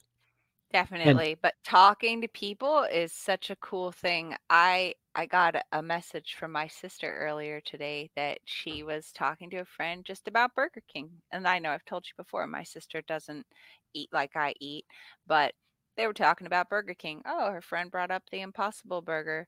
And then she goes, "Oh, you know what? You got to go to my sister's YouTube." And her friend spent the day watching my videos, I guess, and I think she listened to our shows. And she told my sister, she's like, "I'm so freaked out." And she's like, "I've been mind controlled." She was able to see it. And this is a totally normal person that came from a Burger King conversation. So if everybody, not to say send them over to me, but like tell people. And yeah, I mean, I don't I know. mentioned that before you came on. I was saying that Camille's going around and she's, you know, I said on a community level and talking to people, approaching people. Yeah. And that is the best way. I mean, ultimately, you know, not everybody maybe can do that. Not everybody's in a setting where that is, or in an area maybe where that's acceptable. Oh, You're it's not acceptable where I am. I've alienated myself from most of my co-op, I think. They don't like me because I tell people what this is that they're Yeah, well, selling. because you know you talk to you and it's like, ah, this sucks. Yeah. It's like Yeah. I didn't want to know this stuff. No, I'm not saying for me. I mean, for me, I think it's great because I want to know all this stuff. Want to I know. want, Yeah. yeah, because I mean, come on. And I I mean, think that people, at least most of the people that I've talked to, they seem interested. They get freaked out, definitely. But there's so much to freak people out, and that we have to do that because otherwise they're just going to numbly go along. Like we got to shock them, talk about sex ed curriculum or talk about the food, something to shake people. Yeah. But it's But important. I mean, yeah, that's it. I mean, it's you shake the paradigm, right? That's the whole thing. Because it's not like you're talking about sports or you're talking about a television show, right? Yeah. You're debating your manufactured bread and circus politics, right? Where it's just this is what people expect. You are challenging the paradigm that they're in. Like, don't tell me that my foods aren't what I think they are because I don't want to think about that stuff. I got to work and, and I got 2 kids and whatever, and I'm exhausted. And the last thing I need to know is that these McBurgers are terrible for me and have all these chemicals and nanoparticles and whatever else in them. And these plant-based burgers aren't really plant-based, and they're just genetic lab, freak shows that could be causing tremendous harm. And what on that though, like, because there are a lot of articles that are coming out saying, and I think this is just the contained sort of gatekeeping of the Disney media, where there's articles coming out being critical of these plant-based burgers, saying, well, wait a second, maybe these things aren't so good. Yeah, there was a book that they talked about on, it was either This Week in Google or This Week in Tech. I don't remember the name of the book, and it might even have been fictional, but they were talking about how it was when you want to distract from one thing, you flood the news with the other, all these other topics. Yeah, because I see a lot of criticism of these foods, but they're always leaving out that biotech part, and so I just figured that it's just more of the smoke screen. Well, that's it, eh? Because it's so easy to get angry about something. Like, I know that there's major gatekeepers, and there have been for years with the genetically modified and the March for Monsantos and stuff like that. Like that is a contained sort of movement that is there. Like there are a lot of genuine people obviously involved in it, but there's a containment to it that it's like, okay, just keep focused on this one thing. Don't pay attention to what the other hand's doing. Like the sleight of hand of the New World Order is what we're facing. So yeah, and with this, how they're talking about, these are so processed. Oh, they're not healthy. They're not healthy. Well, then that's an easy thing for people to push aside. They're already getting like a Taco Bell burrito. Oh gosh, processed, whatever. It contains that ingredient, whatever. But to not even, like, this is a whole new thing that they're doing now, and they want to change everything over to it, and they'll hope everybody just goes along with it. And then they can bring out, I mean, some people that are fully hooked on their video games and their TV shows, they're going to love it. Like, they're talking about bringing out extinct animal meats and stuff like. What? Yeah, well, George Church had been working on bringing back the woolly mammoths for climate change to stomp the tundra to keep everything cold. But now they're like, we can have woolly mammoth meat. They could serve these things that it wouldn't necessarily be that, or they could serve you dinosaur, anything that they want to. But yeah, they are, because they're going to do all that. I mean, if they're not already doing it, they're going to do it, because China's doing it. That. Other governments around the world and these corporations, these multinational corporations, people got to understand. I mean, something like, okay, give you an example, like Disney. They have they have headquarters or they have locations in like hundreds of countries, like literally. So they don't operate. They don't have to, like, I mean, yes, you have the New World Order that's being formed and this United Nations and this one world sort of thing, but still most countries have certain, like, even the European Union, for instance, when it comes to foods and stuff like that, there's certain things that you're not allowed to do, and you have to follow certain guidelines and whatever else. These corporations can easily bypass this. I mean, years back, people were speculating on the Google barges, for instance. Like, why does Google have these barges that are, a couple hundred kilometers off the coast and stuff like that? Well, it's because it's out of any sort of national sort of jurisdiction that they can carry out whatever experiments that they're carrying out, right? Who knows? So whatever they might be creating, the human-animal hybrids are already being created. This is something that has already been leaked in the media many times. So yeah, we're facing a radical sort of shift in the future, and looking at the meats alone, looking at the foods that they are coming up with, gives us an indication of how far they're willing to go, which they're willing to go all the way, kind of thing, like wherever their demonic sort of science can take them.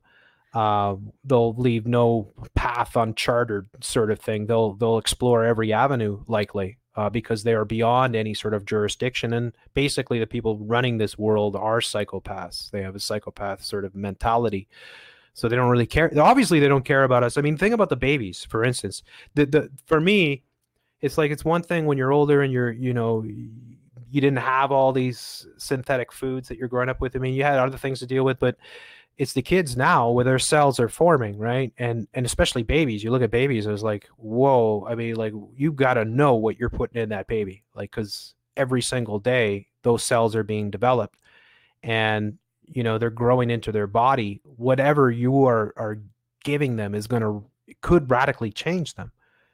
This is where maybe we can reach people. I think I've always thought that when it comes to the New World Order, that foods was the one thing that would be the best way to reach people, like that, because people are concerned about what they eat. People do care because they can see the results of it. I mean, the cancer rates are going through the roof, folks. I mean, it's just like all of a sudden everyone's dying of cancer these days, right? It's not natural.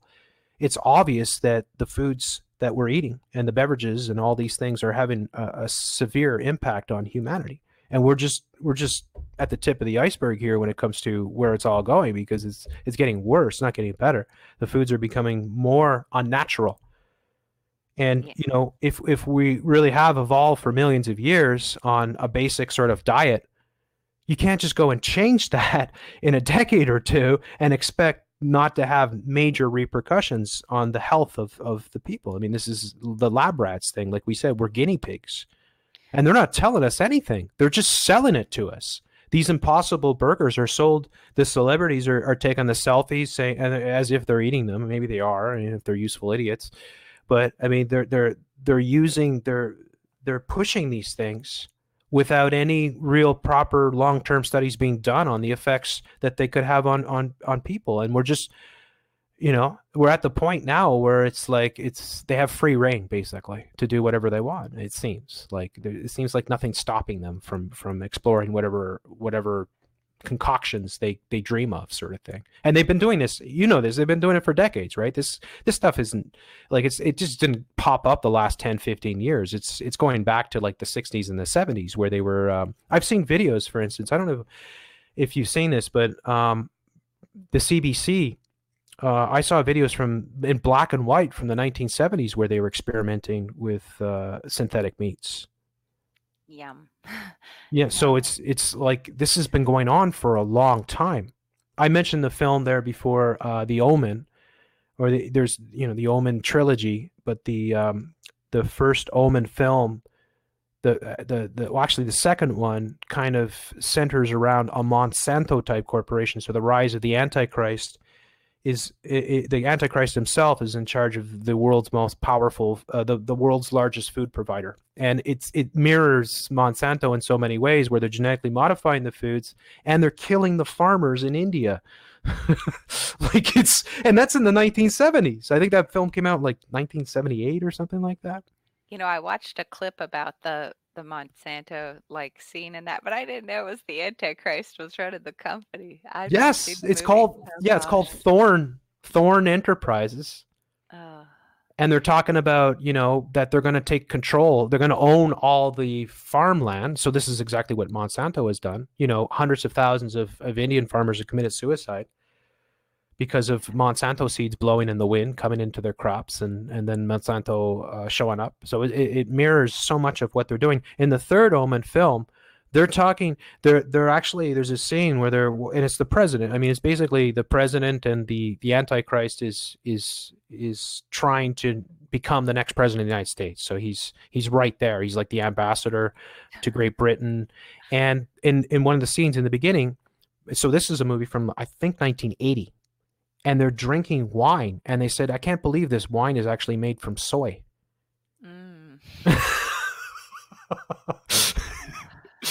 Yeah, so it's There, not new, is what I'm no. trying to say. Is that like these plans have been around for a long time. So we're maybe like becoming cognizant of much of what they're doing at this point in time, but not even really, because we're only seeing what they've allowed us to see at this point in time. Yeah. All right, I'll go a little of my theory because okay, so the Hmm. government, our at least the U.S. government has supported the development of some of these plant-based products. I think it was the USDA for Beyond Meat. Hmm. I'd have to look it up, but so they've definitely supported. But like I've talked about before, this cultural and breeding alliance that no doubt the government.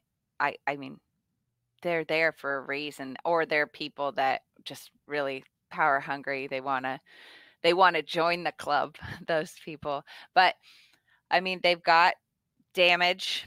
From what I understand, they have damage in their line, and why not screw us all up to modify us, maybe so they have the better guinea pigs, better stock to use to try to repair their own needs, and they don't care about us. I mean, if you figure like they're our adversaries, right? They're against all of humanity, and if they are suffering, remember Jewish Eugenics, that book, which I Yeah. still say you got to read. Mm. It's such a it gave. I mean, it's not an anti sort of book. It gave me such a and I don't support anything that they're doing, but it gave me such a like an empathy for them to learn about these different things that ail their children and them later on in years that they don't even know. So if they're working toward a goal to fix themselves, so it makes complete sense that they would need to nail how to modify biology and how to brew up the pieces and parts that they want, especially if they want to like reprint the best version of them that they Mhm. that they want to have. But they don't they don't need to care about us. CRISPR Like babies. yeah, like the CRISPR babies and there's this like digital to biological converters. If they jettison themselves off into space to go and like the code of them to go somewhere else, they could reprint the perfect version of them. That's kind of a fantastical thing. But No, that actually does make sense because that is actually something they show in the films a lot. yeah, so but they need to fix themselves. And I'm not excusing what they're doing, but I'm trying to look at it like if their children are going to be just plagued by horrible things until they die, like wouldn't people do anything for their family if it was your Yeah, family, yeah, yeah. so I don't know. I do sort of think we need to put the pitchforks down. I think that if we could maybe get people to understand that they're changing everything and they're changing you, but they're doing it for their reasons. And I'm not, but because they always shut you down, like your hate speech and you're being Well, yeah, whatever. But you're thinking. yeah, you're thinking, don't do that. Don't do Don't that. do We'll that. think for you. Yeah. Just eat, But eat your goop. Eat your goop. although I haven't read the Jewish Eugenics, I have seen a number of the speeches that Steven Pinker. I haven't heard anything from him. You mentioned him Mm. before. I don't know. I know 'Cause- I think he's even mentioned in that book. Maybe one Yeah, of the quotes or something is he's a him. prominent Montreal um, Jew who he often talks about. First of all, he's a New York Times bestseller, and he's written all the. I always get his books for Christmas. Remember, we talked. This is kindling for when the apocalypse. Yeah, yeah. So, anyways, but he gives speeches where he's talking about how the Ashkenazis got the high IQ scores, and they're average 20 points higher or more than the average. Well, I mean that's to me On that's their all. scale for their Yeah, on their sort of scale, intelligence, and like what but what they they I mean, say is. yeah, I mean, like they bring up their kids completely differently, and they the schooling that they get and everything is it's just a different realm. The way that they approach the world, they don't teach us what they teach their kids at all.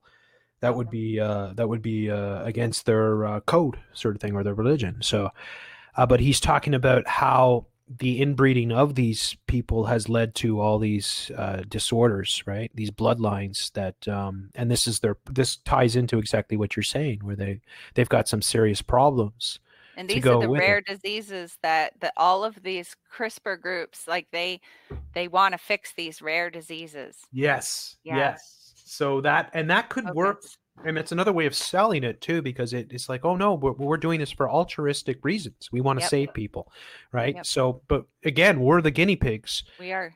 Yep. And are they eating these foods? Are they, the ones that they're producing? Or are they just testing it all on us? Just like, and that's where I speculate with the dogs and the cats and stuff, getting all the cancers and dying much more, like where dogs are always dying of cancer now, and it's like it's normal. And it's like, well, maybe they've been testing the dogs with the food. Maybe the dog food is something that should be really examined over the past few decades to see what they might have tried there first, and maybe now are trying with our foods. Yeah. Because I just, and again, it's just pure speculation. I don't have a lab or anything. No, if you said you knew for sure, then Yeah, I would yeah, wonder I know, about but I you, mean, because how can we know? yeah, but you can kind of put some of these things together and Yep. see that there are patterns that are not, they're undeniable in many ways. And what we can just say without any doubt is that they are transitioning our food. They are changing our foods, and it's not. And again, this all ties into everything around you. All this with Greta Thunberg and everything that's going on with the global warming all ties into this, because if you have to create that mindset. You have to get the average sheeple to believe that, oh my gosh, we got to cut back. Oh my gosh, we got to change, so that they automatically look, when they see plant-based, they think, wow, cleaner, more efficient, more friendly to the environment. And then they're purchasing these, fake foods that they're creating, these lab-grown foods that are highly suspect. I mean, they're beyond suspect. We have no idea what these things. I would never eat them consciously. I mean, that's what scares me. Did you know about this, by the way, where Burger Thing had this mystery burger? Did you hear about that? A mystery burger? Yeah, where it's like you order the mystery burger meal and you don't know if you get the meat or the Sweden thing, the 50/50 Mhm. menu. Yeah, that thing. Ugh. Yeah. Yeah, but you did have to choose. You had to Yes. choose to order from that menu, but yeah. That's Yeah, Burger King did the same thing here, where they were doing. They did it here? Yes, absolutely. And this is what's going on. So it's like I mean, it's so crazy. It's like, why? This is where I come in and say, like, well, I know why. Maybe but the average person doesn't stop to think. It's like, well, they're conditioned, they're reading the New York Times, or they're, the Post media or whatever it is, the equivalent, right? They're Disney media. And they're being inundated. They're watching the movies. They're watching the television shows. They're seeing the commercials. They're seeing the celebrities. And they're thinking, this is all for the good of humanity. Where it's like, well, actually, no. You got to stop and think, wait a second, is this good for you? This is all you should be thinking about. Is this good for you? Is this good for your children? First and foremost, is it good for you? What is this? How do you know? And where are you basing your knowledge on? And then why are we trying to fool people? Because that ultimately is what it is. Because when I say, like I said before, like, if you're a vegetarian, then why have burgers? Like, why not just eat, pasta or something else? Like, why, try to, like, why not just give up that type of food? Like, why have a fake steak, for instance? If you're a vegetarian, what's the point? Right? I mean, shouldn't you just, like, I don't like meats. I mean, I know that there are a lot of vegetarians and vegans that probably do like meats, but have made the choice because they don't want to hurt animals. I mean, and I understand that fully. I mean, I used to cover this. I mean, people may not know this because I've been covering this stuff for years, but way back in the days of Free Radio Revolution, I used to cover the Tyson farms and the Cargill and all these massive chicken and pig farms and the conditions inside, and the secret cameras that are brought in, and how the animals are all cloistered together in the thousands in some cases. And it's horrible. And it's like, yes, everybody should know that for sure. And in fact, that should never be allowed. That should not be allowed. That should be it should be against the law. right? That you have that. It should be that this is what we should be doing. I mean, what we should be saying to our governments, and I'm always in favor of less government, but when it comes to meat production, should be saying that there has to be a basic sort of decency for all these animals, and it has to be strictly enforced. And if that means the meat's going to cost twice as much, so be it. We'll just eat less.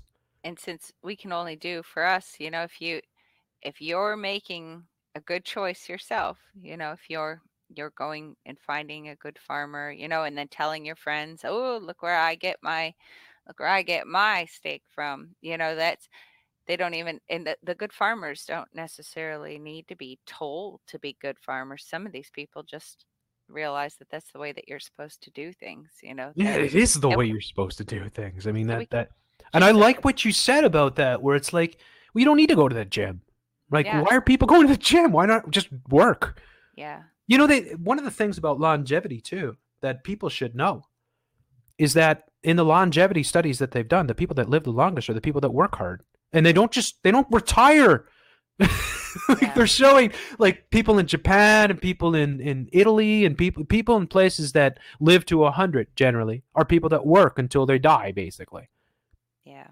And it's like, what keeps them alive is that they're using their body and they're outside all day long, right? They're growing grapes, or they're tending to flocks of sheep or whatever they're doing. They're out there, and and that's the way that humans should be living. That's the way that we've lived for thousands and thousands and tens of thousands of years. And then all of a sudden now we got drive-through. It's like, something's not right. Drive-through now with quote unquote plant-based Impossible burgers. And it's like, well, maybe we're living impossible lives. Like, like that is what we should be doing. We should be turning our back on all these major corporations, all the major food providers, the aforementioned Tysons and Cargiles and the like. We should be supporting our local farmers and doing our best to emulate that type of behavior, where we're working to produce our own foods, or at least supporting local farmers who do that. And less is more, right? Okay, you got less meat. Okay, you don't have the tasty burgers and the crispy fries and the soda, but you're gonna live longer. You're gonna be healthier. You're gonna eat something that's real, that your body is going to like, and it's going to process properly. So much of this synthetic food, your body, your liver, your organs can't process it. It's like high fructose or corn sugar, right? For instance, your liver can't process it. And it's like, this is one of the big tricks with the whole sugar. I mean, so much of the cancers are coming directly from the sugars. This is something I'm going to cover again really soon, because I've wanted to do this for a while. So maybe, Camille, I don't know if you follow about the sugar industry and how devious and toxic they are, and how they have specifically, purposely increased the levels of sugar in all our foods to the nth degree, basically. They've addicted us to sweets. Like, everything is so ultra sweet these days. Just like the synthetic sweeteners that they use, that they say, oh, they're 10, 17 times sweeter, like xylitol or aspartame and stuff like that. Yeah. We have... Sorry, go ahead. I did the one sweetener video, and it does just seem like they made the problem. They did it just again, and now they're redoing the way sweeteners are, whether it's just coating the silica granules with it to make it go further, or making completely synthetic fruit sugars that they're able to sell as something that sounds so healthy. Yeah. People. Yeah. And like the image, right? The presentation. How does it look? Oh, it sells, just like we said with the plant-based, right? People see that and they see like they're so evil the way they do it. It's like plant-based burgers, and they've got like green writing, and they've got like a plant, shape going around the packaging. It's like, I'm gonna save the I support Greta Thunberg, and you're fooled, you're conned into thinking that somehow by purchasing and digesting or consuming this type of fake food is somehow going to benefit you and the environment at the same time, which is just nonsense, right? And it's like, look, I mean, if you really care about the environment, if you really care, then support local farmers. I mean, that would be the ultimate solution. Yeah, if you really care about the environment, then synthetic biology is something that you should be completely against, because they're changing everything that is natural about the world. Mhm. I mean, it doesn't make any sense. You want to save the world by changing the world from Yeah, what by, it by is. making the world synthetic, Yeah, right? it's Yeah, that's gonna work, right? some people that it's hard to put that together, I guess, when you're watching a lot of television. Well, that's it. Yeah, I mean, Yeah. people are just under mind control, so it's a hell of a battle. But I guess you are setting a good example by going out and talking to people and being part of co-ops and just being a thorn if you need to be. I am. But getting the message Uh, across though, because if you're passionate about it because you understand. I mean, we should all be passionate about it. I Yeah, mean, because this is going to get real bad. This is going to get well, it already is really bad, you but just say those words. You are what you eat. That's all you have to say, right? I mean, then it all makes sense because then, oh, wait a second. Yes, food. Well, water and food. I mean, you could live under a tree, but you can, I mean, die eventually probably of the cold or whatever, depending where you are. But I'm saying like you cannot survive without food and water. So yeah. those are the two most important things for any human being is you cannot survive air, obviously, that goes without saying, but just having to sustain yourself, sustain your family, food is critical and it affects everything. So everything that look at all these things that people are like I mentioned before, all the different diagnoses, every day there's a new disease, there's a new, condition, there's a new pill for a new solution, there's and it's like there's a new category and a new it just never ends. And it's like, well, wait a second. Actually, the solutions are, in many ways, it's what you're eating. Like so many of people that are suffering from whatever they're suffering from. I mean, so many different disorders, depression for one. I mean, if I eat junk food, and I've gone through phases where it's like, live in a city, being a student, stuff like that, where you live in a city, you're being a student, you're eating a lot of junk food because you're hanging out with people and you're going to bars and you're getting your McMeals and stuff like that. It's easy to fall into a depression when you're eating junk food all the time. In fact, it's almost impossible not to. Oh yeah, So they know what they're doing. They know what they're tripping in your brain with this stuff. They know how to make you that way. yeah, it's That's just why like with that's the that cheap food. unhappy meals. Yeah, couldn't be any truer, right? I mean, it's like you eat that stuff, Perfect you're name. gonna be unhappy. You Yep. you cannot, I mean, come on, come on. I mean, that's exactly what's probably the root of the cause or the problem that you have. And it's like, no, no, no, you're amazing, you're awesome. You are entitled to being unhappy. You're entitled because you know what? The world sucks. Society sucks. It's everybody else's fault. Eat your unhappy meal and go ahead and embrace your unhappiness. It's like, Yep. no, don't eat that crap. Get outside, get away from this. I mean, really, I mean, the solutions are there. It's difficult for so many of us, though, because so many of us are stuck in these mega cities, and then more and more each day because that's all by design, right? Yeah. And they are targeting, all sort of like they're moving people out of the coastal areas. They're my belief, with the selected fires and stuff that they, who knows how they're doing this, but it seems like over and over again, the massive hurricanes that seem to be, have really unusual sort of patterns of behavior and stuff like that. For years, ever since I've been doing this, I've been saying they've been manipulating the weather to push us away to comply with Agenda 21, which Yeah. is moving everybody into mega cities and getting everybody. And then eventually, yeah, we're on the food rations. Eventually, we will be on the Soylent Green. I mean, who makes a product and calls it Soylent Green and actually sells it? I mean, what kind of a sick mind would actually even entertain that? And then what kind of sick people would actually buy that product? And you know what? That product, you may not know this. I covered this in a video.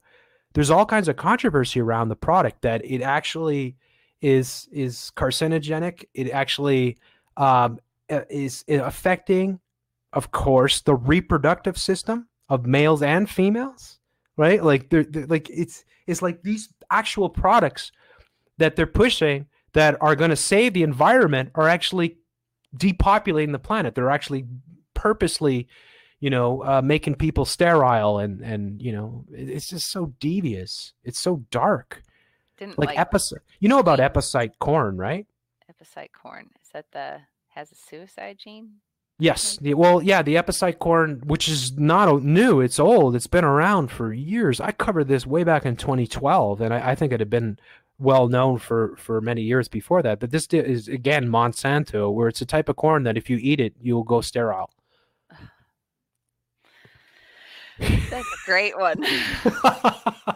It's so Wait, crazy. isn't all kinds of food corn based? Well, yeah. Yeah. Cornmeal, and then soy, of course, and all the soy is genetically modified. Well, I mean, not all. I mean, if you can get organic soy, there's nothing wrong with it, right? It could be very healthy, I'm sure. I know Vanonymous is a big soy, but he's all organic sort of thing, right? But the problem is that pretty much 100% of the soy that you get, at least not the kind that you would get in the organic section, but the kind that you would get in most of your foods, has been genetically modified. And it is like a staple sort of base ingredient to most of what we eat. And if they modified it with CRISPR, they don't have to call it GMO. Yeah. Yeah, exactly. That's crazy. Modified. It's just crazy. So, yeah. Oh, wow. I mean, where is it all going to go? Go ahead. I want to put a link in the chat of a really, it's a good talk that was the Synbio Beta people, and I will put it about 21 minutes in. I'm going to do it right now. They really explain these synthetic biology foods. I think because you can't wait for me to make it into a video, because I want to, but I just haven't. Did it show up there? I haven't got to do anything lately, and this one's a pretty good explanation. I'll put it in here for you too, Jeff. Yeah. So if you can check that out and get to understand a little better what they're talking about, what they're doing, then maybe you can go sit at the Burger King, and talk to people if you have a little bit of time, because it's crazy. Yeah, and or even print up, just print up.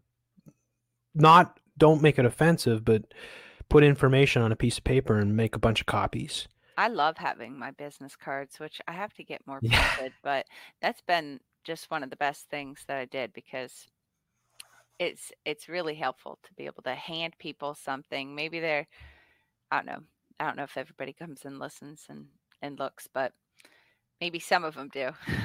Well, that's it. No, the people will, if they care, if it's funny the way these things work sometimes. Sometimes it might take a while. Sometimes maybe it sits in the bottom of their purse or in their wallet for a year or two, and then all of a sudden they find it and they're like, maybe I'll check this out, right? I had fun because there was actually someone at my co-op that knew me. It was a newer person that knew me as "Please Stop the Ride." Not my name. They didn't know my name.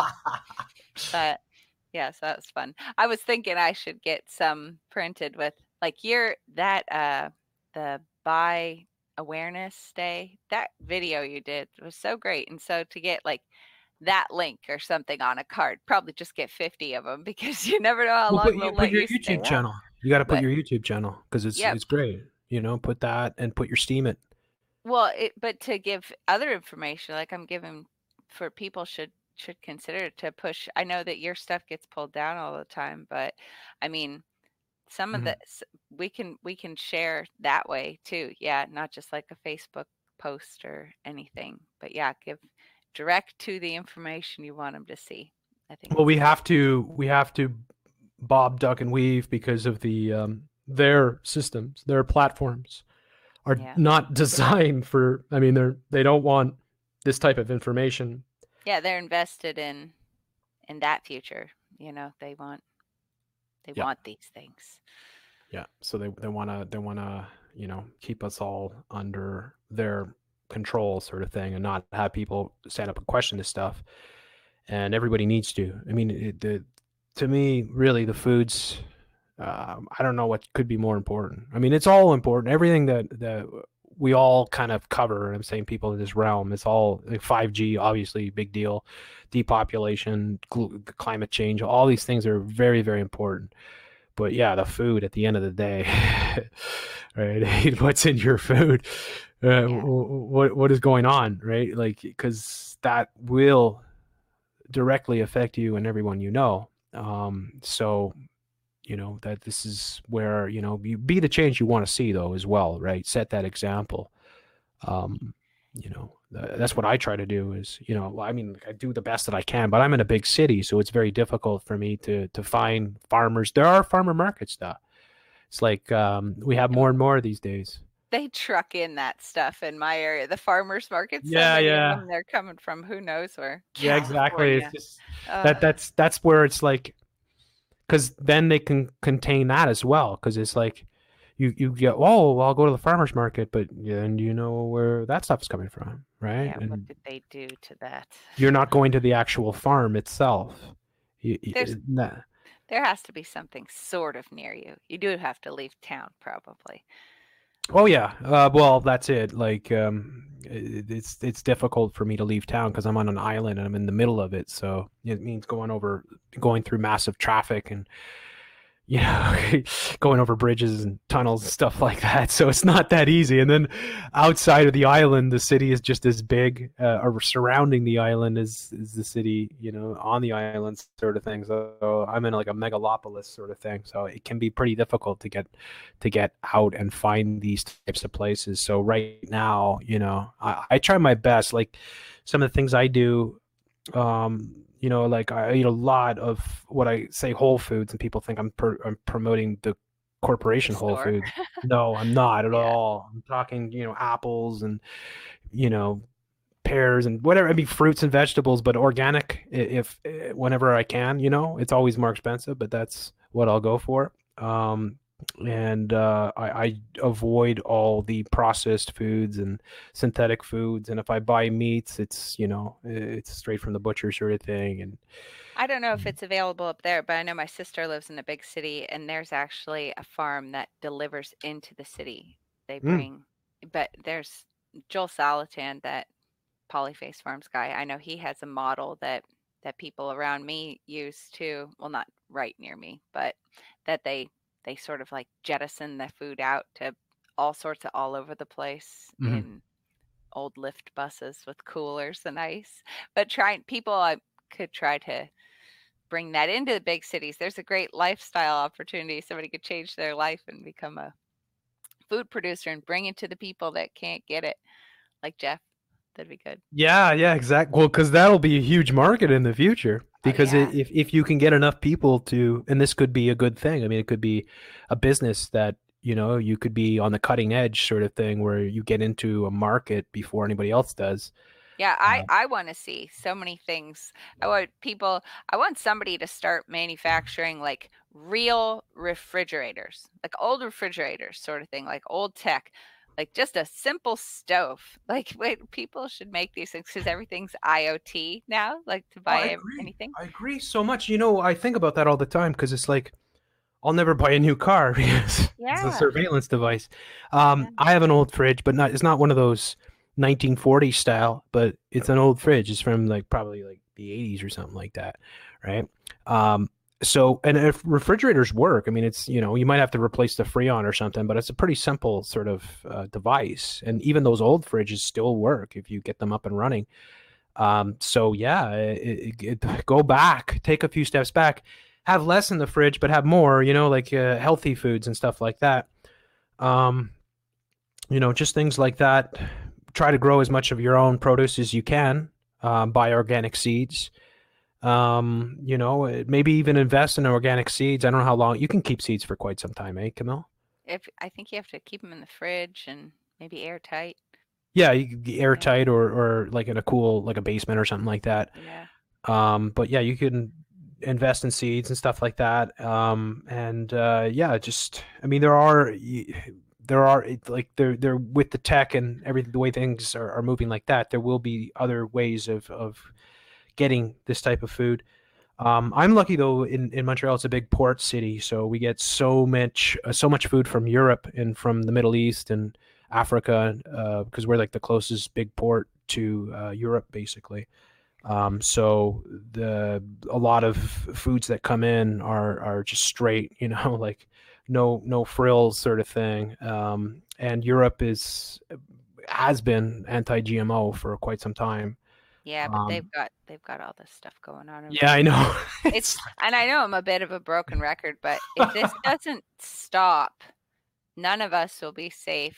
If this doesn't stop, they'll get to us one way or another. I mean, I know Jules talked a lot also about DARPA's Insect Allies program, where they were modifying insects to be able to fly into a field of crops and nibble on them, and their spittle changes the plants. Like they put a virus, like a How created, like diabolical. everything will be able to be altered. So, I mean, In the it's the Black Mirror, they had the I don't know if you've seen the episode with the bees, the bee drones, no. because I only saw 2 episodes. yeah, there's an episode where it's in UK, and for whatever reason the bees have been wiped out, so they've created bee drones, basically a corporation. So they have like billions of them, right? And they can monitor them, and and they do their job. They basically do the job collecting the pollen, right? And they have their hives and they reproduce. They're nanotech. But then they start killing people. Yay. Who saw that coming? Yeah, I know.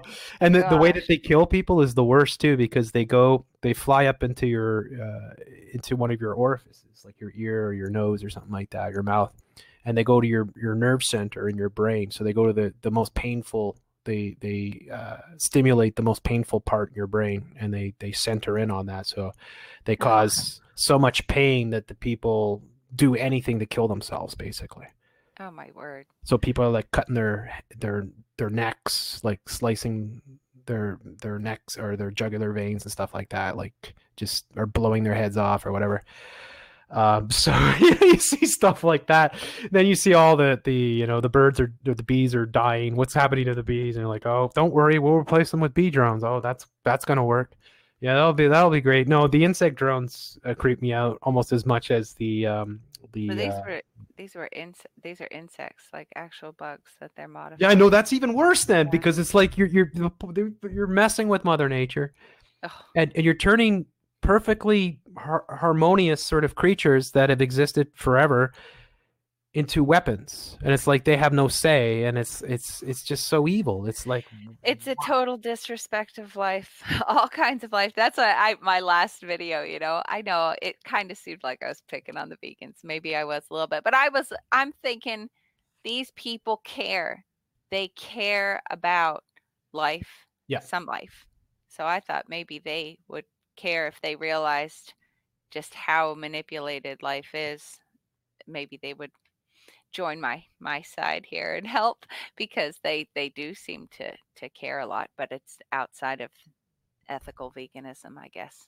Well, I got called all kinds of funny names for that video. I think like that's the whole thing, though. It's like people's altruism is misplaced. Like they do care. Yeah, they want to we want to get rid of plastic. Oh, we need to have compostable plastic. Oh, how did they make that? Synthetic biology, like all of these things that they play on people's wanting things to be better, Yeah, sorry. And it's so easy to be played because your media is all controlled, and it's like, so are your movies. So your Sundance festivals that are putting out this type of propaganda have ulterior motives. Like, yeah, okay, some of the stuff is bad that's going on, obviously, with these big, agriculture producers and pig farms and whatever else. But what is the ultimate objective of these Agenda 21 sort of type propaganda that they're using to condition people into these movements, and these movements are always controlled. That's the whole thing. They're always controlled. And this new food thing, I mean, that should be like alarm bells for people because all the big food monsters are all about this stuff. You know, the same people that brought us the horror that is this industrialized food. They're right on board. They're heavy Yeah. invested. I mean, Tyson, I have an article somewhere around here that they had been getting rid of all different lines and things that they were involved in to focus on protein years ago, like Mhm. just getting ready for it. But if you want to support like humanity and in real life, is you can't be buying from any of these companies. It's Yeah. in your, I mean, they make carpet with synthetic biology. They make clothing with Mhm. synthetic biology now. Everything, this is going to get really out of hand. It already is, but yeah, Yeah. I, It's just over and over again. I mean, the general sort of, yeah, again and again, you just it reemphasizes the need for humans to take a few steps back to move forward. I mean, yeah, the thing is that these corporations are never going to be our friends. They're never going to. They never have been. I mean, McDonald's, are you kidding me? McDonald's is as evil as you could possibly imagine. If you think McDonald's is a good corporation, you're a bad person. You're just not, you have no idea. McDonald's, their whole thing, their whole why they became successful. They were just another crappy fast food joint back in whenever they started, 1960s, I think, right? And how did they emerge to become this international phenom? Well, think about it. What is iconic with McDonald's aside from the golden arches? It's the mm. clown, Oh yeah, Ronald McDonald. So what was it? Well, the answer is this. They went for the kids. yeah. So their whole philosophy, which is evil beyond belief, is let's get the kids right out of the womb as early as possible. We'll make ads targeting the children. We'll use cartoon characters like Ronald McDonald the clown to program kids into craving this food. We'll get the parents to give the food as early as possible, even as babies. They'll give them McDonald's food. The chemicals get in the system. The kids develop an addiction to McDonald's. People, I'm sure you may not know this, but I'll tell you this just in case you don't know it. The chemicals in your McDonald's and in your burger thing and all your fast food are designed to addict you, just like the nicotine that they would and everything else they would put in the cigarettes to addict you. So that every time that you actually drive by one of these places or you walk by one of these places, that as soon as you see the arches, there's a thing that goes off in your brain because the chemicals are already there. They're still interacting with you from before, and your body, your brain is craving the food and is telling you to go. This is a total manipulation. So the McDonald's developed their whole philosophy. This is why they became an empire, was that we're going to addict kids as early as possible, and we're going to use what they call the nag factor. I'm sure you know what that is, eh? I want a Happy Yeah. Meal. I want McDonald's. I want McDonald's. So that the kids nag, and the toy manufacturers did this as well. I mean, they borrowed it from McDonald's. I showed this years back. I did a lot of videos on McDonald's, like, and how they target black neighborhoods and stuff like that, poor people. Like that's their gold. There's nothing good about these. I work for McDonald's too. Let me tell you, it's the worst garbage food ever. It's disgusting. And I'm sure, a lot of people probably listening to this probably worked at McDonald's at some point or time, or at one of these like sort of burger thing or Taco Hell or whatever. These places are awful and they're not good for kids. And people tell you, oh, it's good. You learn good principles. No, it's garbage, right?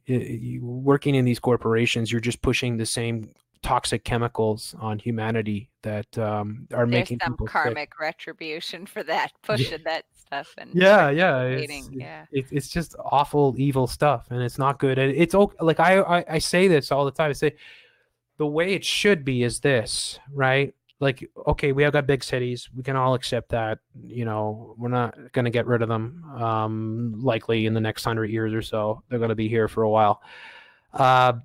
But should we have McDonald's on every boulevard, and then Burger King on every boulevard too, and then Taco Bell on every I mean, this is a cancer on society.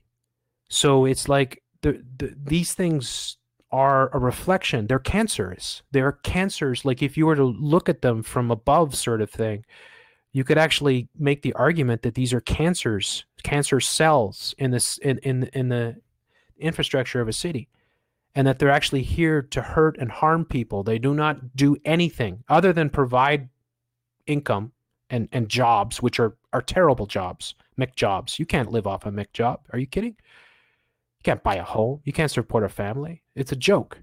So, there's nothing good about these places. I wouldn't have a problem if there was one McDonald's in every city, or maybe two at most, sort of thing. I wouldn't have a problem with it because it'd just be like, oh yeah, whatever. I went there a couple years ago, but they're everywhere. I can literally hit a McDonald's within a stone's throw where I live. I mean, the one that they built here went up in 2 months. They built it in 2 months. It's like Sim City. And it's like, no, these things are cancer on society, and I will not budge from that view, and I have no respect whatsoever for them. And I think that, and again, that's not even talking about with the plant-based and all the stuff that they're doing now, with the Impossible Burgers, and which is just takes it to another level, right? Because it's adding insult to injury now. It's like not now they're not even giving you, like they say 100% pure beef. That's total baloney, of course, like literally baloney. Fake meat, mostly just chemicals and other things that they throw in there. But I mean, at least you supposedly had part of a cow in there at some point in time. What are you going to have now in these things? So it just gets worse and worse. And there's and these things are not only are that they open up Ronald McDonald homes, right? And they have community centers. And it's like they go under the guise of altruism, like that they're actually caring for communities when they're cancer on all communities. They're cancer on society. Kids that go to McDonald's at a young age end up obese at a young age in elementary school. I see obese kids every day. Yeah.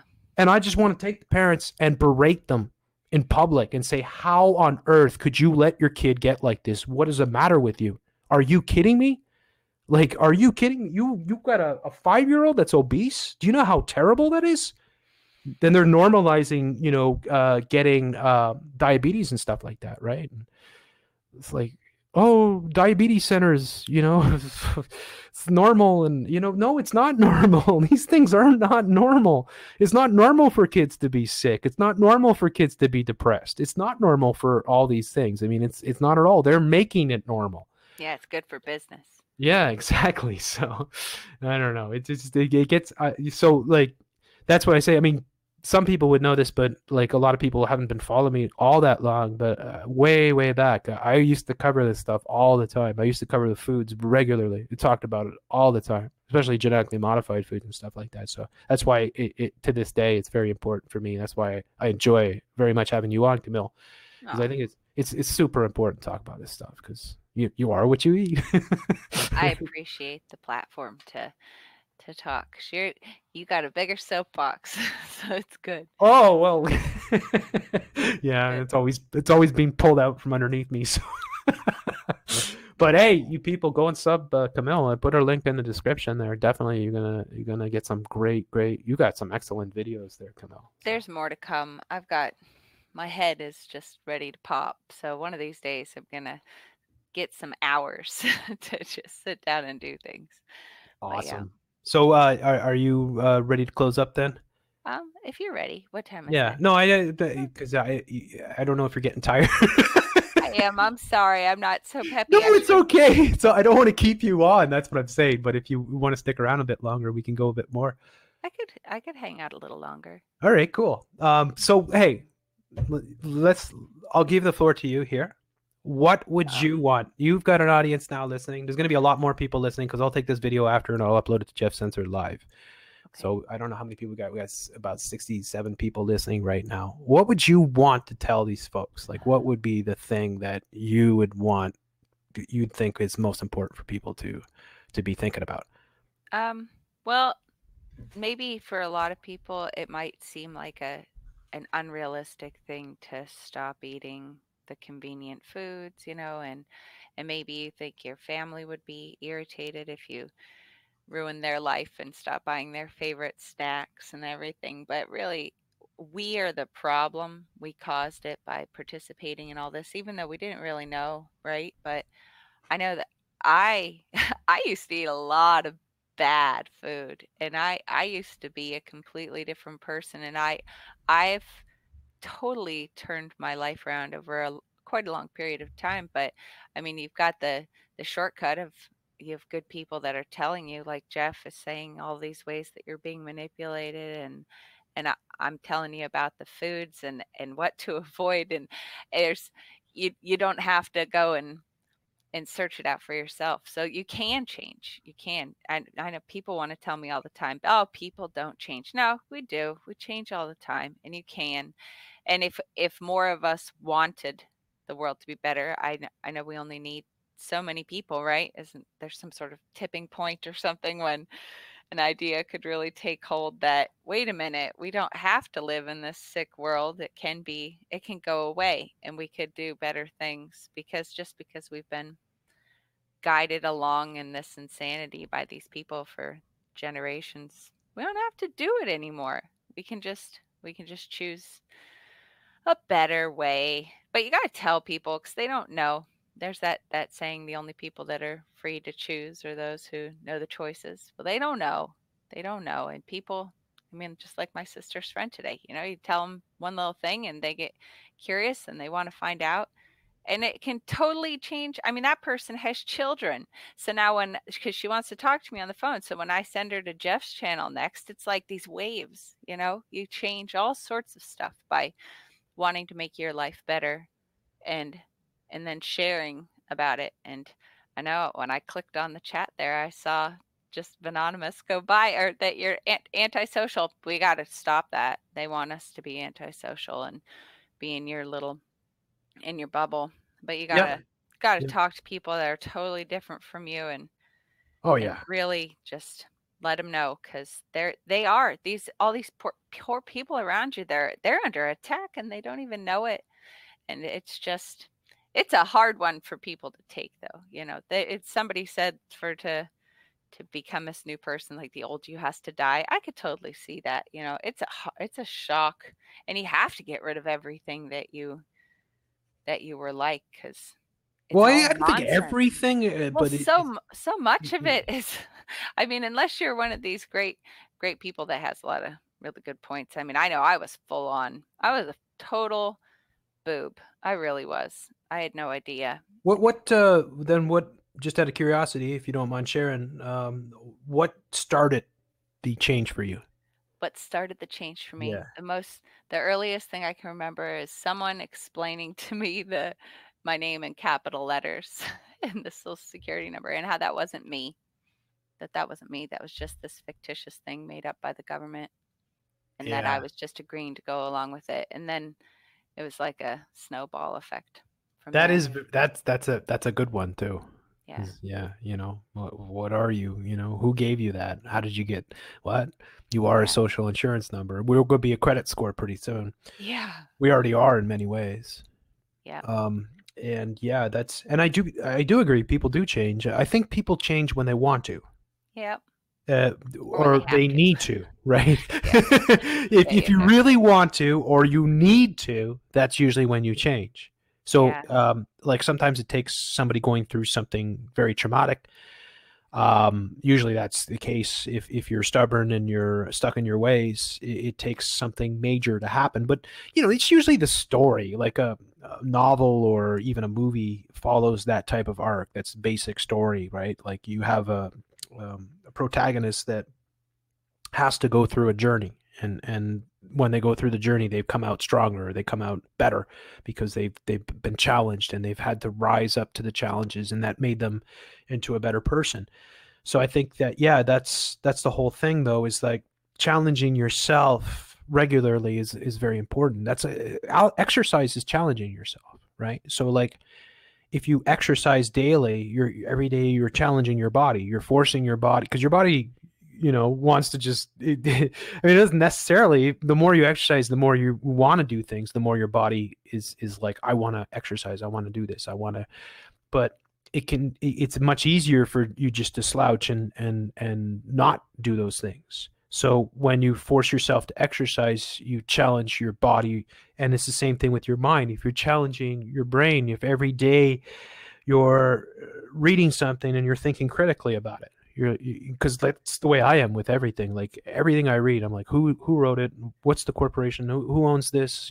Like that's the way I think about these things, because then I think, get the bigger picture, get what it's really about, get where it's coming from, understand what's behind it, right? And then you see what the objectives are, and that makes it much easier. So and if you can just get that you don't know everything, you're probably wrong about stuff, and be okay. Definitely. I'm wrong. Well, how can I find ways to grow there? You were saying stories that made me think, how I've got a thing for Michael Crichton's State of Fear.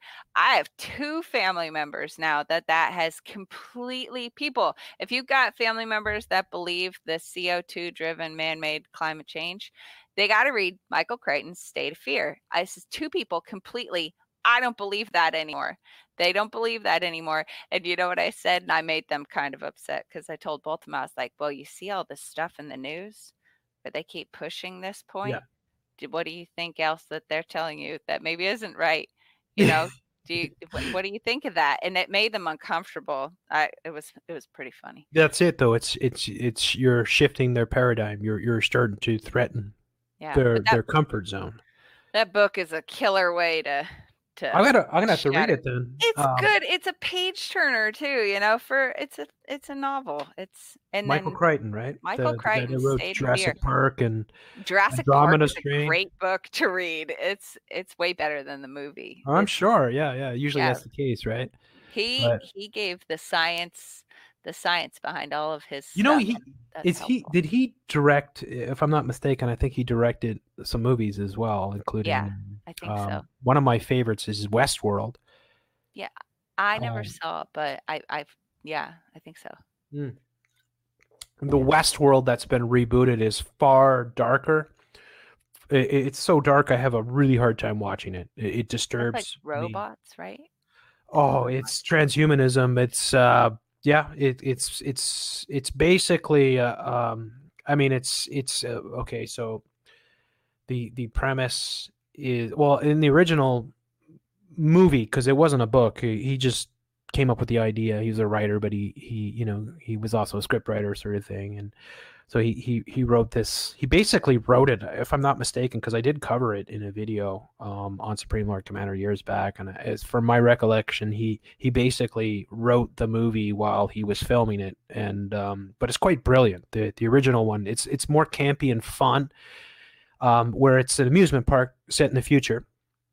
So it's a future amusement park where there's 3 parks. There's the Rome World, there's I think it's Shogun World, and then there's Rome World, there's Medieval World, and then there's West World.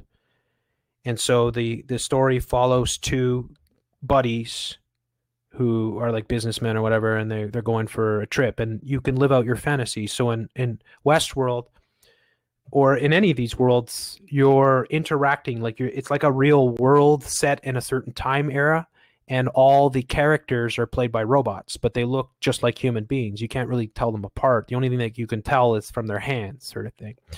So you can do whatever you want, basically. So you, like in Westworld, it's the male fantasy to go and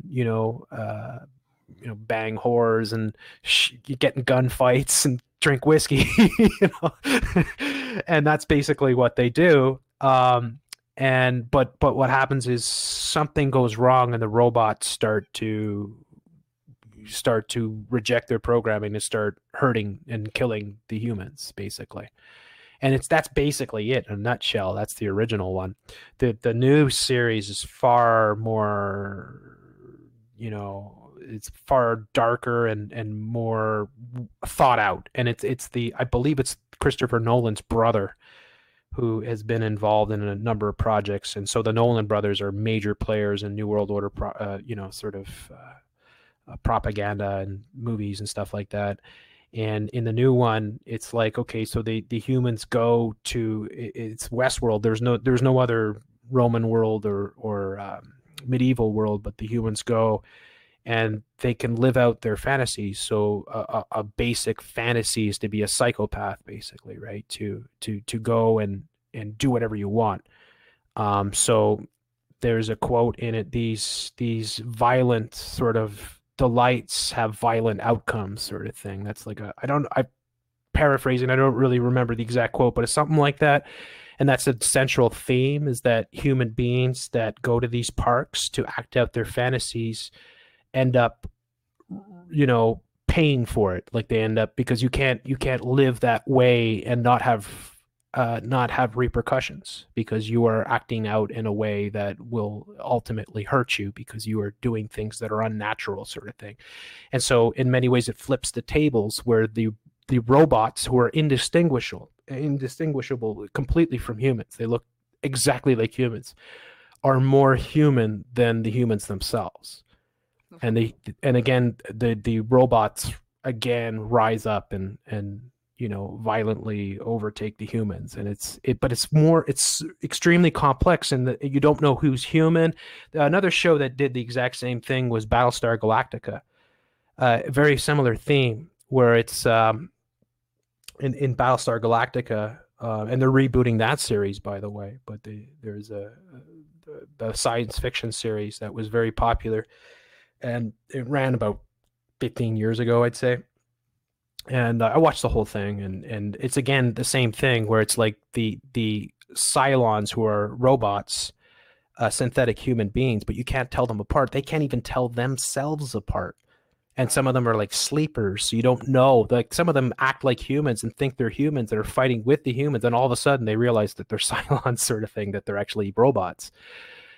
So it's really disturbing, these films. And this is like very, very heavy in the transhumanist sort of realm of where humanity's going, where human beings will be designed like the CRISPR babies, basically. So there's a lot of that goes in, and then the central theme is, what is human? And again, what we're going to see over and over again is that what is human is going to be completely changed, because we are, without a doubt, I'd say within the next 5 years, you're going to know about clones. Like they're going to be several, probably celebrities, that will come forth as being clones, and it'll be identified. I predict this will be part of a major psyop, and I believe that a lot of the LGBT type legislation, Equality Act, Bill C-16, all these things are a precursor to set the table for not only the CRISPR babies, but the clones and the transhumanist types of humans that are coming forth. So what I believe is that they're altering humanity, and they're setting the table for it.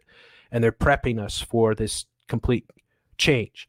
The transgenders, which, the Baphomet sort of, she-male sort of thing is a lot where they're taking it, where they're going to, like, they're already doing this. I mean, by and large, what you see, like what YouTube is it's evil beyond belief, but they are destroying males and merging males with females. They're turning the women into men and the men into women. So all the popular YouTubers are extreme beta males and homosexuals and dress up like girls. Jeffree Star, James Charles, all these characters are showing this future type of human beings, where they're merging the two sexes together. And then they're going to merge it with machines. And this is already happening. And we have to anticipate that they're many years ahead of what they're showing us. So that I would say that there's definitely clones among us already, definitely. And that it's all going to kind of come out in the future. And then in many ways, the clones will be more human than the humans themselves, or at least that's the way that the media will depict them, because that's what you see in the movies and the shows and all that. Anyways, go ahead. They talk about cloning and Jewish eugenics too. They do. Yeah. I think definitely. There was a video game that came out last year that's called Detroit Beyond Human. And again, the same theme. It was like one of the big games of the year.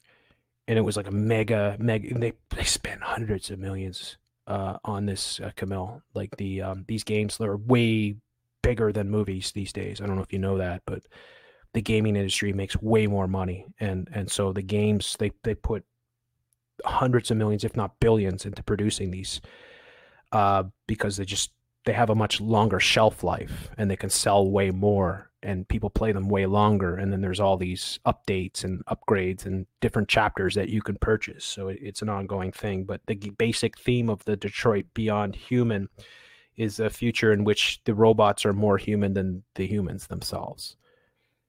Yeah, they might get us to that point, right? Yes. How many people that are animal rights people, not animal rights, but that care about animals are playing those video Activists. games? Like remember that one video, the Clint Richardson thing, where he's talking about how they get those sounds and everything. It's like these are tortured animals that you're hearing in all these different ways in your games and your alien movies and things, and you're taking it as your entertainment, Yeah. you're all right with it there. That's it. Yeah. He's got a good point there, and Well, he was a sound guy for Hollywood, so really, so yeah. he might know some dark stuff, eh? Then Yeah, that video is why I left the industry, is what it's called, Clint Richardson, why I left wow, the that's industry. Yeah. interesting. Yeah, KJ was in the industry a bit too. He was in the reality television, if I'm not mistaken. But Oh boy. yeah, so and then he becomes doing this type of work as well. So I think a lot of people wake up going through these network sort of thing, realizing a lot of what's going on and how evil it really is. There's no other way to put it, in my opinion. That's why I really am super skeptical about the foods and what they're doing with the foods. Like, yeah, okay, maybe they want to help themselves, but they sure as hell don't give an fuck about us. That's for sure, because there's Oh, no no. way Will with be what. so easy to be easily controlled, Yeah, it's I think it's sad too, because it's like so many people are getting sick, yeah. whether it's mentally sick or physically sick, right? Which are many times the same, right? Because you get physically sick, you're going to be mentally sick, right? It's Oh yeah, I mean your gut bacteria, yeah, super important for your mental health. yeah, exactly. So, and then they normalize it, and then they promote it everywhere. So that's why I say about the cancers. I never want to belittle cancer when I talk about it. Sometimes people might get that wrong. But I'm not getting it wrong. Trust me, I have enough people that around me that have suffered and died and stuff like that. So, it's real and it's killing people. That the reality is that why are so many more people getting it these days? And it's like, just like, why are so many more people depressed? Well, they're manufacturing it. So if they're manufacturing our depression, which is undeniable, it's undeniable. It's all around you. They're normalizing depression. They're normalizing cancer. That's what I'm saying. They're normalizing obesity. They're normalizing LGBTQ+WXYZ, which is, and again, it's nothing against the people that fall into it. It's never, these people are victims in my mind, but that's not a normal way to be, and that's not a way that's going to be happy for you. It could be for some, but for most, it's going to be an empty sort of bad existence sort of thing. And then they're going to say, well, it's not it's everybody else's fault. It's the society's fault that you feel the way you do because they won't accept you. And it's like, no, you're just sick. You're not well. That's the truth. And the truth is that the telly made you that way. The foods made you that way. The video games, your addictions made you that way, and it's nobody's fault but the NWO. It's not society's fault. Society is sick too because society is being programmed by our controllers. Yeah, we've been made to be this way. The learned helplessness, like people can't fix themselves. Oh, I don't feel well. I'm going to wait until I can get to the doctor's office for them to help me, when nature's all around you. And if you knew what people knew a long time ago, then you could just start fixing yourself right away, but you probably wouldn't be in that shape in the first place. Well, But that's it. I mean, everybody gets sick, so cavemen didn't have doctors, right? yeah, and some of them and, died. All right, but yeah, they also it's like you got to get up and work. It's like what we said before, and I should make a video on this, but the centenarians, is that how you call it? The people that live to 100 sort of thing. I think so. It's almost universal. Like it's diet, it's lifestyle, diet, and attitude. Those are the three things. Yeah. So think about it. What is the lifestyle? Well, almost all these people that live to 100 are people that work all their lives. It's not that they're working in McD's. I mean, that wouldn't work. It's that they're doing outdoor work, that they're gardening, or they're taking care of crops, or they're domesticated animals, or they're carpenters or whatever. They're doing something physical, and they're outside all day. Their attitude, of course, because instead of worrying about this and that and everything that's on the telly and on the internet, and being staring at your Black Mirror all day, or every chance you get, walking down the street looking at your Black Mirror, they're looking at the sun, they're looking up at the clouds, they're breathing in the fresh air, they're outside, so their attitude is in harmony with the nature around them. Yeah. Right? And therefore, and then what they eat, of course, is that they're eating the real foods. They're eating the real stuff. And so their body, this is the whole thing, the alkaline and that whole balance as well is extremely important. But the whole thing is that if you have that balance in your life, then your body gets into a rhythm. And the rhythm keeps you functioning at a great level. So that there are people that are in their 80s that are functioning better than people than in their teens and in their 20s that are on the mixed diets. Absolutely. Yeah. Like there are people that are way more capable in their 70s, 80s, and even 90s in some of these places because they're using their hands and their muscles and they're outside every day than people that are playing video games, eating the McMeals and, confused about their gender. Yeah. It's like, so there are simple solutions to what is ailing most people. The thing is, no, you've got this, you've got that, you take these pills, take those pills, take this when you go to bed, take this when you wake up, right? And it's like, no, you're not dealing with the root of the problem. You're just adding more to it, and then you're not fixing anything. You're just prolonging and making it worse because it's just going to manifest and get worse. I mean, none of the depression medicine works on anybody. None of it works. It might work for a week or two or a month or two or even a year or two, but it never works. It can never work for the people. So these antidepressants that they're getting everybody on are just garbage. Like they're actually contributing to people's suicide. And they are normalizing suicide. They're not only normalizing suicide, they're glamorizing it, just like they're normalizing euthanasia. Right? Yeah. And that all fits into like what I mentioned before about, Soylent Green, Agenda 21, depopulation. Like how long before they start saying, you know what, people probably shouldn't live into their 70s and 80s? How long? Like, are they already saying that? Because they are in many ways, right? They put out all these movies all the time about people that are suffering because they can't kill themselves, and they win Sundance Festival Best Pictures and stuff like that, and they're the worst movies ever. I never heard of that one. Yeah, they've got a bunch of them, like people that want to kill themselves and how awful it is that society won't let them do it. There's a bunch of movies like that.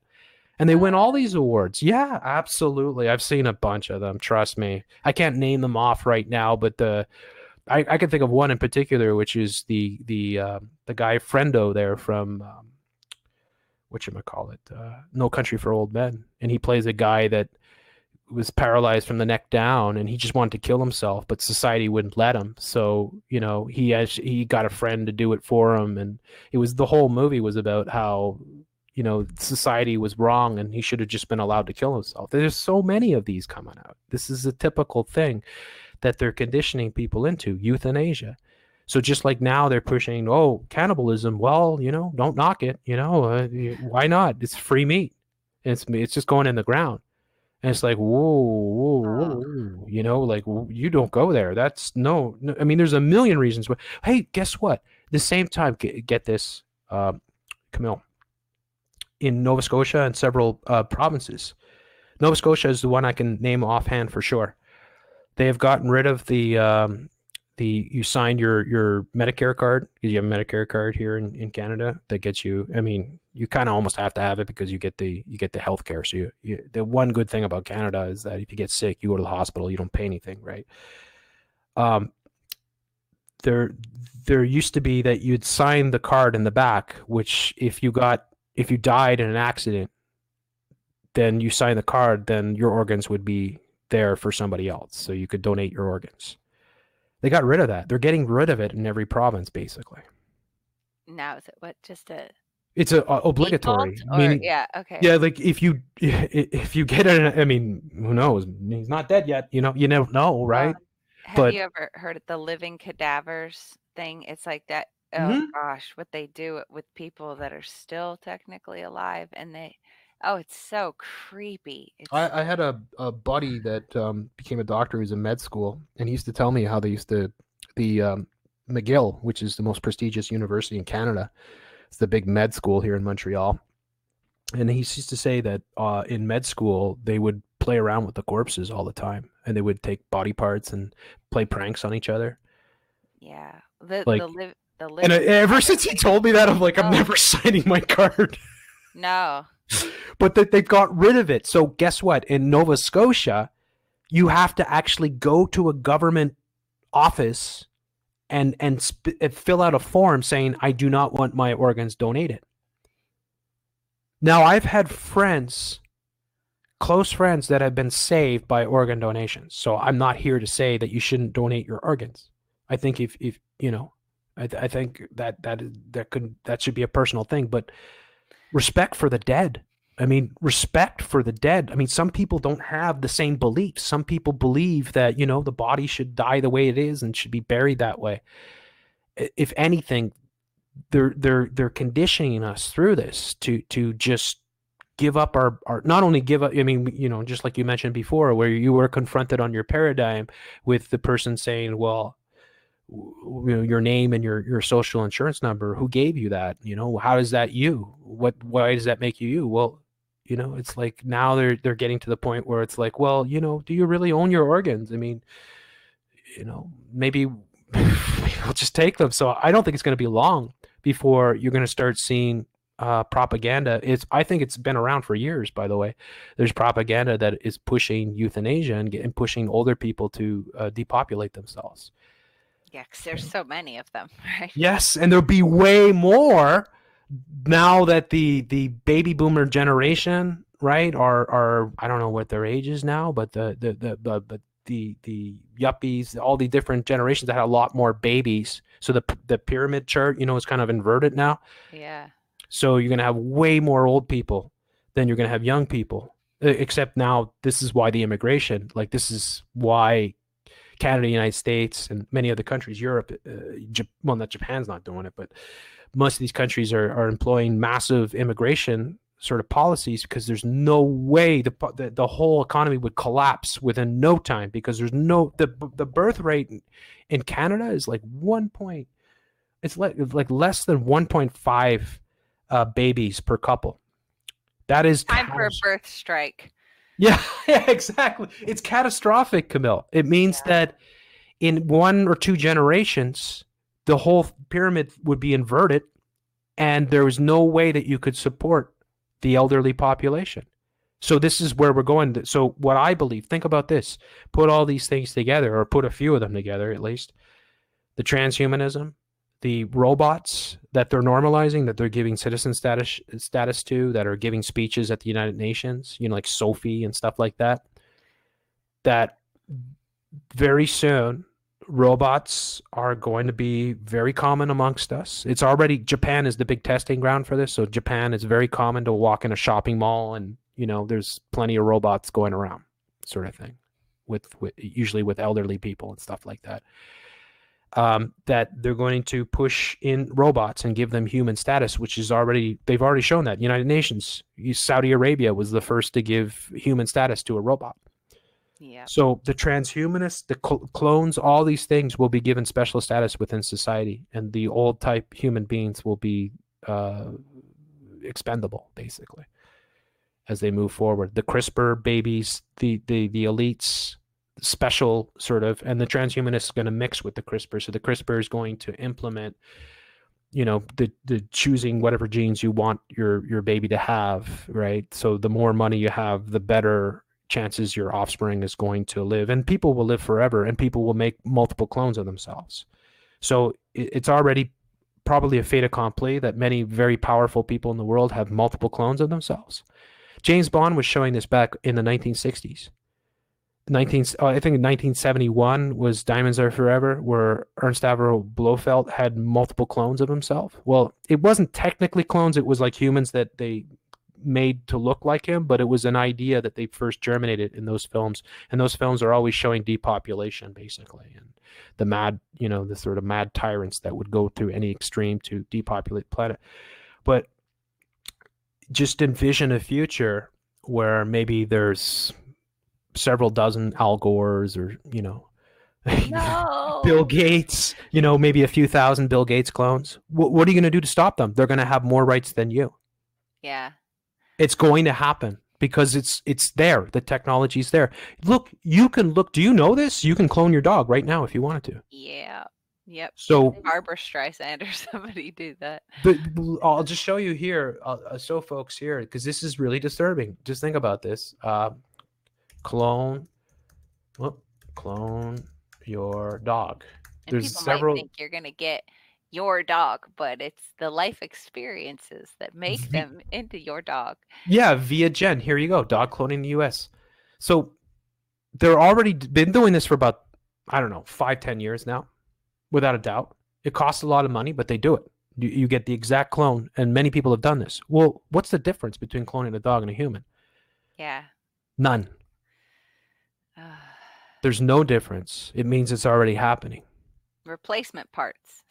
Exactly. And then that's another thing too, right? Cloning people to, like, say if you've got a sickness, a terminal illness, and then of course downloading your consciousness to another clone, which is which they've coded in many of their films and stuff. So all the stuff is already here. We are on the precipice. It's already here. We don't know how far it's gone. It would probably shock us if we actually knew. We'd probably be like, oh my God, the celebrities might have several clones of themselves. It might be easy. Like celebrities could be like this, where they're making clones and they're just killing the clones. And then they're saying, well, Chris Cornell died or something like that. It's like, well, he's really on a beach in Tel Aviv, whatever, got a nice haircut and a shave. Nobody knows him from Moses, sort of thing. It's perfectly doable. And they can do these things. So we're already in this era of WTF is going to happen. Well, and how easy would it be to, like, they're conditioning us all for this sort of future. And then once they just get us to tap in and put on our little goggles or start with the augmented reality, and blend the worlds together. And then if you do like your job, there's no local jobs. You could go work in a factory in India through the virtual reality world. I mean, once they get people to fully go into that, I imagine they'll lose touch with reality. And then, well, you could be a cat if you wanted to be. Yes. Here. You could just, what kind of ears do you want? Just alter yourself to be whatever you want. Like Ray Kurzweil and Rainbow. Well, how that Google and Microsoft are both spending billions? Like, what is their biggest endeavors that they're putting most of their money into? Oh yeah, it's virtual reality. Yeah, and I know that on This Week in Google, they're always like, "Oh, it's not going to happen. It's been a flop." No, industry, man. Sorry. The industry is they're huge. Sorry, let me correct myself. Not virtual. That they are putting lots of money into virtual reality. It's augmented reality. Yeah. So augmented reality, for folks that may not know, is like Pokemon Go, where you go around, but picture it like putting on sunglasses or something, where you can go around and see whatever you want. And I think Amazon they just did a whole bunch of new products coming out, but I think a crazy cheap pair of AR glasses. Mm-hmm. Yeah, exactly. So and they often sell them like cardboard, because if you want them really cheap, you just can't afford it. Here, we'll get them for you. You're gonna have the cardboard ones, sort of thing. But yeah, they are, the augmented reality is, and this is all like the brain chips are here. So the brain chips are already being implemented in the elderly for degenerative brain diseases like Alzheimer's and dementia and stuff like that. They're already using them. Yeah. I believe, when I see Elon Musk, I believe he's already got one. Like, because he's so bizarre. He's like a robot, right? People And have to watch putting stuff on their eyes because optogenetics is a thing. They can control life with flashing lights, and then you put that on there. Like, that's why the FirstNet stuff, these are eventual videos I'll get to, the first responders network that they're building, and it's not just in the United States, that they're going to have this tech on the cops' eyes, and the firefighters will have these augmented reality helmets and everything. And it's like they're going to have such ability to control that way too. And maybe, I don't know if the chips don't already. Well, the brain chips, the neural dust. The brain chips are one of the major game changers. I believe that the augmented reality is a step in between. Yeah. So the reality, where your reality becomes what you want it to be. Mm-hmm. Now, the Black Mirror also showed, and I haven't had a chance to cover this yet, but it's guys playing video games, and it is two black friends that are in their 30s, and they're playing video games. One has a family and one is a swinger, and they start playing, like, they use the brain chip. So it's a chip that you put on the temple that immediately puts you in a virtual world, and it's indistinguishable from the real world. So you're living in a video game. And they use this one over and over again in many examples of the show. But they have these two guys playing fighting games, and one of them's playing like they're playing like Japanese fighting characters, and one of them's playing a girl, and the other guy's playing a guy, a samurai sort of thing, and they start effing each other, basically. Yeah, it's so disturbing, but it's like, this is exactly where it's going. Like, this is exactly where they're taking it. Look at this. Brain chip interface will make people telepathic. Self-driving bike uses technology that mimics the brain. All these things are already here. Already, they'll be able to give you experiences, so you can feel what it feels like to be that cow at the industrial food lot things. The New World Order of Augmented Reality Museums. Check this out. They're just laughing at us right now. Look at this. The New World Order of Augmented Reality Museums. Oh, my. Right? Here's the John F. Kennedy Center. So, how long before people have no concept of reality? It's already here in many ways. Like, already many people have no concept of reality. Already many people are just walking, like, you could say people that are furries and cosplay and stuff like that. You're already stepping out of reality. It's like you think that whatever you're doing is somehow real or beneficial, when it's really, you're just under complete mind control. You have been so mind controlled that you don't know why you're thinking. You find happiness in your programming and emulating your programming. So your video games and your movies and your comic books and your stuffed animals. And it's like, it's already here where people don't know what reality is. How long before, and in many ways, the truth movement is like that too. Like, the truth movement, they have psyop to hell and back. People have no idea. Like, people have no idea. They think, like, for instance, the Mandela effect. It's like everything is fake. Nothing is real. Everything's been changed. And it's like, whoa, and many people fall into this because it's easy to be manipulated, right? And it's like, this is an experiment that these are actually intelligence operations and academic institutions that are employing these people to carry out these psyops, without a doubt, just like Flat Earth.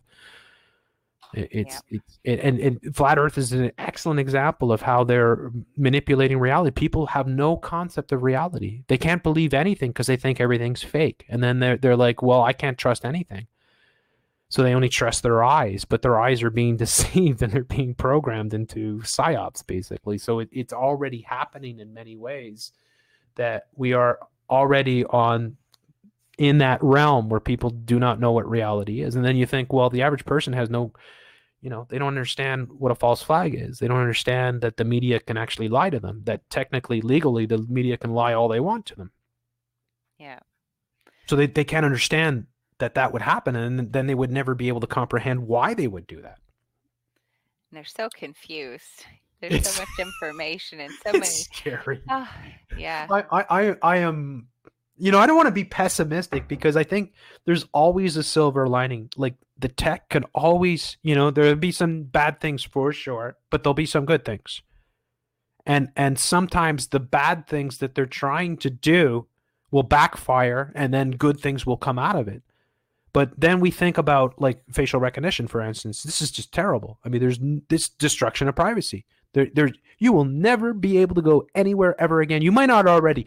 You may already be at the point, if you are somebody, like we could say the nanotech that might already be in our systems, but we can just say by the smartphones, that you're walking around with your smartphone, you are instantly identifiable, instantly traceable. Every step that you make is being collected without a doubt. Oh, sure. And they know when it's you that's carrying your phone by the way Oh, you yeah. walk and the way, yeah, all your things. I know So when my town rolled out the facial recognition, they even put in the newspaper like, "Oh, good news." It's exactly. everywhere now, and Good don't you news. feel Well, safe? it's like the Amber, and I went into the Amber Alert, right? And it's like, oh, it seems like it's a good thing. No, it doesn't actually. Find out who was behind it. Find out how they brought it in. Well, I showed everybody how they brought it in, and I found out. Well, of course, it's the small hats again, and it's like, well, wait a second, because the story happened here in Canada, where a girl was reported missing, and it was just her father that took her. Broken families, right? You know, have an argument, right? Whatever. And so what happened was everybody within a huge radius of Ontario, millions of people got the Amber Alert at 3 a.m. They didn't get one. Some of them got a dozen, right? So like all night long, their phone was ringing and they couldn't sleep. Now, a smart person would never sign on to that, or a smart, well, I mean, maybe they learned at this point, would turn off notifications and disable that on their device, but they don't really tell you that, right? It's just automatic. So what happened was, yeah, like millions of people were getting this Amber Alert thing, like in this huge area, and it was just a bullshit thing anyways. It's just a father and a family having a fight, and the father taking off with the daughter or whatever. You know, like these things in the old days, you know, oh, a weekend or whatever, and then they come back home or whatever, you know, maybe a phone call. But then no, you know, oh, we've got to catch this person and we got to send out the alert, and everybody, and then the face of the person is put out there before there's even a trial or anything, of course, before the person's even arrested or there's any investigation. It's guilty immediately, right? And there's a huge thing and it's posted everywhere. I mean, it's crazy what they're doing. It's crazy. And this is just the tip of the iceberg. You will not be able to go anywhere in the future without being every move, every step you take. The police sung about that. Isn't that interesting? The name of the band was The Police. Yeah, that's pretty crazy.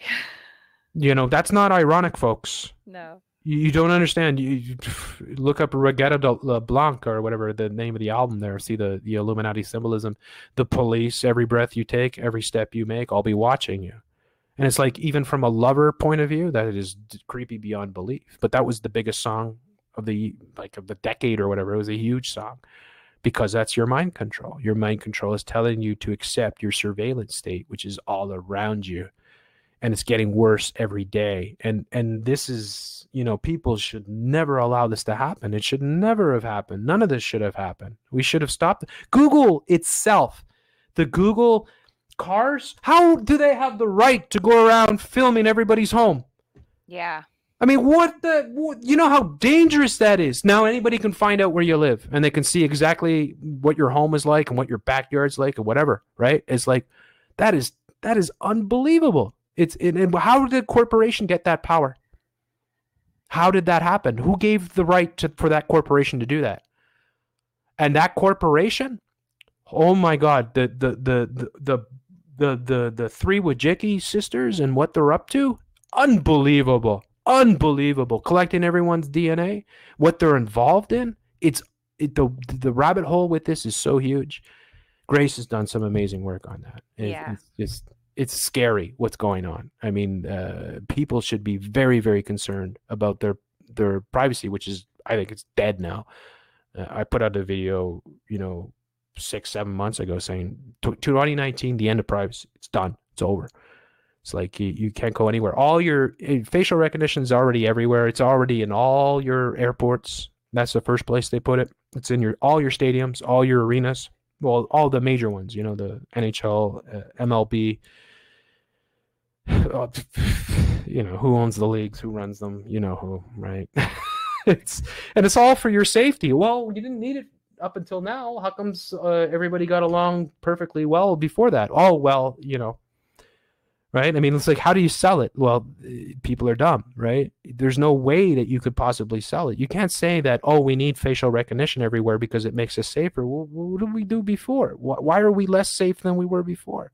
Yeah, they tried the safety thing in my town, for putting it out there. And it's funny. It's like, no, you guys are probably just bringing in revenue by selling where we go, what we do, who we are, selling our data, just like all the other companies. That's just the tip of the iceberg, though. Oh, yeah. Because, okay, that's fine. The corporations get it. They use it. They make money off it. But who else is getting it? Well, the CIA, 8200, GCHQ, right? NSA. CSEC, all the different surveillance agencies are getting this. The 6 eyes, which may be like 20 eyes or 50 eyes by now. We have no idea. They sell us 5 eyes. It's the biggest pile of bullcrap ever. And they're all spying on us. It's out of this world. Why are you spying on your own citizens? What's going on? Like, how is this legal? Why are we doing? Oh, no, we don't spy on our own citizens. We get New Zealand or we get Australia to spy on our citizens. And we spy on, Great Britain, and United States spies on Canada or whatever. I mean, it's unbelievable. And that's just Edward Snow job, right? And it's like, that was like 2012. Where are we now? It's out of this world. I mean, there's so many things. That's the thing, though. It still comes down to it, though, Kamel, that really at the end of the day, you are what you eat. I mean, like, yeah, maybe we could live with having no privacy. Maybe we can live with the surveillance state and everything else. But when the foods are... Oh yeah, when it comes to the point where we're eating the little biobot reporters, even your insides will be tracked and watched, and they'll know. You just go to the bathroom. People will be trying to like dig a hole, like squat behind trees and everything to avoid it. Yeah. How will you hide? How will you hide? You ingest? Like, do you? And then when you have no privacy, you have no voice. Like anonymity, like for me, even for you to a certain extent. We're faceless here. We're just our voice. But this gives us freedom. It gives us power because we can say more. Like I used to. Good Lord. The way I used to be. And maybe it's for better in some ways. I used to swear like a drunken sailor and really passionate. And I would call things out, slam the table and stuff like that. I have had to change massively, but still to a certain extent, there's that freedom that you have because you're not immediately identifiable. Your employer's not going to know that you were on a podcast last night talking about the New World Order sort of thing. Yeah. That'll all be wiped out. And people will self-censor to the nth degree because they'll be so afraid. So afraid to stand. When I go out to talk to people in the real world, I get followed around my co-op. Like they have people that'll, not all the time, but they'll just hang out, see what I'm saying to people. That's creepy. Yeah, I've asked them about it. I asked if they're the bouncers. There was a good day. That was fun. Okay, I don't know if you know this, but there was a big story that broke in the UK years back. We're talking about 5-6 years ago. But I'll definitely find it and maybe I'll make a video about it because it's definitely worth people's attention to understand how far governments will go to spy on their own civilians. This will blow your socks off, though, if you haven't heard this before. The British government, the Scotland Yard, was involved so much on spying on their own citizens that they implanted a bunch of agents in environmental groups, ironically, to the point that several of these agents actually married people that they were spying on and had 10-year-long relationships before it was all revealed that they were, in fact, intelligence operations. That's crazy. And had children. Can you imagine? This is true. This actually happened. There's actually people that married, had families, and you think about True Lies, the movie. I don't know if you know that one from the 90s. Is that Arnold Yes, Arnold Yeah. Schwarzenegger, where Yeah. he was a adult, he was an agent, but his wife didn't know, and she was an agent, but he didn't know, kind of thing. Ooh, what if it's all a scam? So people are like, "Can you ever trust your spouse?" Yeah, that's true too, but no, I mean, I think it just goes to show you the extent that The lengths. governments will Yeah. go to spy on their own civilians, and that they will actually stoop to the lowest levels imaginable Yeah. to ensure that they are being. I mean, it's just out of this world. It's 1984 is a beautiful fantasy. Oh, It's like I seriously. wish I could live in that world. You know, at least I could hide in the corner. You know, the screen couldn't see you there. You Uh-huh. know, Yeah, but the new yeah, 1984 is that book, The Circle, the where start. there's cameras everywhere. Like they come, they're like, let's find this person, and all the people participate. Like people are Pokemon going looking for people. Which Oh, who wrote that? I have it in my hand. Dave Eggers. They made it into a very crappy movie. I did watch that movie. It's not even the same as the book, but it's Hmm. it's it is even in the beginning. One of the people reviewing it's like it's Brave New World in 1984, all new. Yeah, But and Brave New World and 1984 are reality. You got the CRISPR babies. They're yeah. calling the new generation Generation Alpha. Uh, It's out of this world. What's going on? And I'm it's like, rereading Fahrenheit 451 again. It's a good yeah, book, Ray but Bradbury. yeah, We talked. KJ and I talked about that. it is so maybe that's why I started reading it again. But it is so similar. Well, you know, the Really? Kindle and Amazon Fire. I mean, Yeah. like, come on, your biggest book provider. Their two main devices, which are anti-books, are called Kindle and Fire. Yeah. I mean, it's clear what they're doing. And then you got Melinda Gates and many other NWO people that are saying they're going to rewrite all the books. Melinda Gates said all books have to be rewritten to eliminate gender bias. Yeah, to fix her story or her story. Yeah, yeah, Yeah. exactly. You can't Yeah. have gender bias. So, well, then they can make the books whatever they want, Yep. you know, and that's why I'm saying to folks, collect books, keep them, and get the earliest editions, if not the first editions that you can get. First Yeah. editions of any book will be worth their weight in gold in the future, at least maybe not monetarily, but to for the knowledge of humanity, they'll be worth so much. But yeah, it's crazy. I mean, it's it's you know, it's you know, in some ways people don't understand why I do this work, and then I can't understand why people don't. You know, it's like, how could you not be Yep. freaking out about what's going on? Like, how could you not? How can you just sit there and watch telly and Yeah. not think? Right? Like, I mean, it's everything that's going on. But I think it's time to close it up, though. Yeah, I am tired now. It was a great show, though. Yeah. Thank you so much. Please tell the audience where they can find you. I put your link for your YouTube in the description there. So anybody, please go and sub Camille for sure.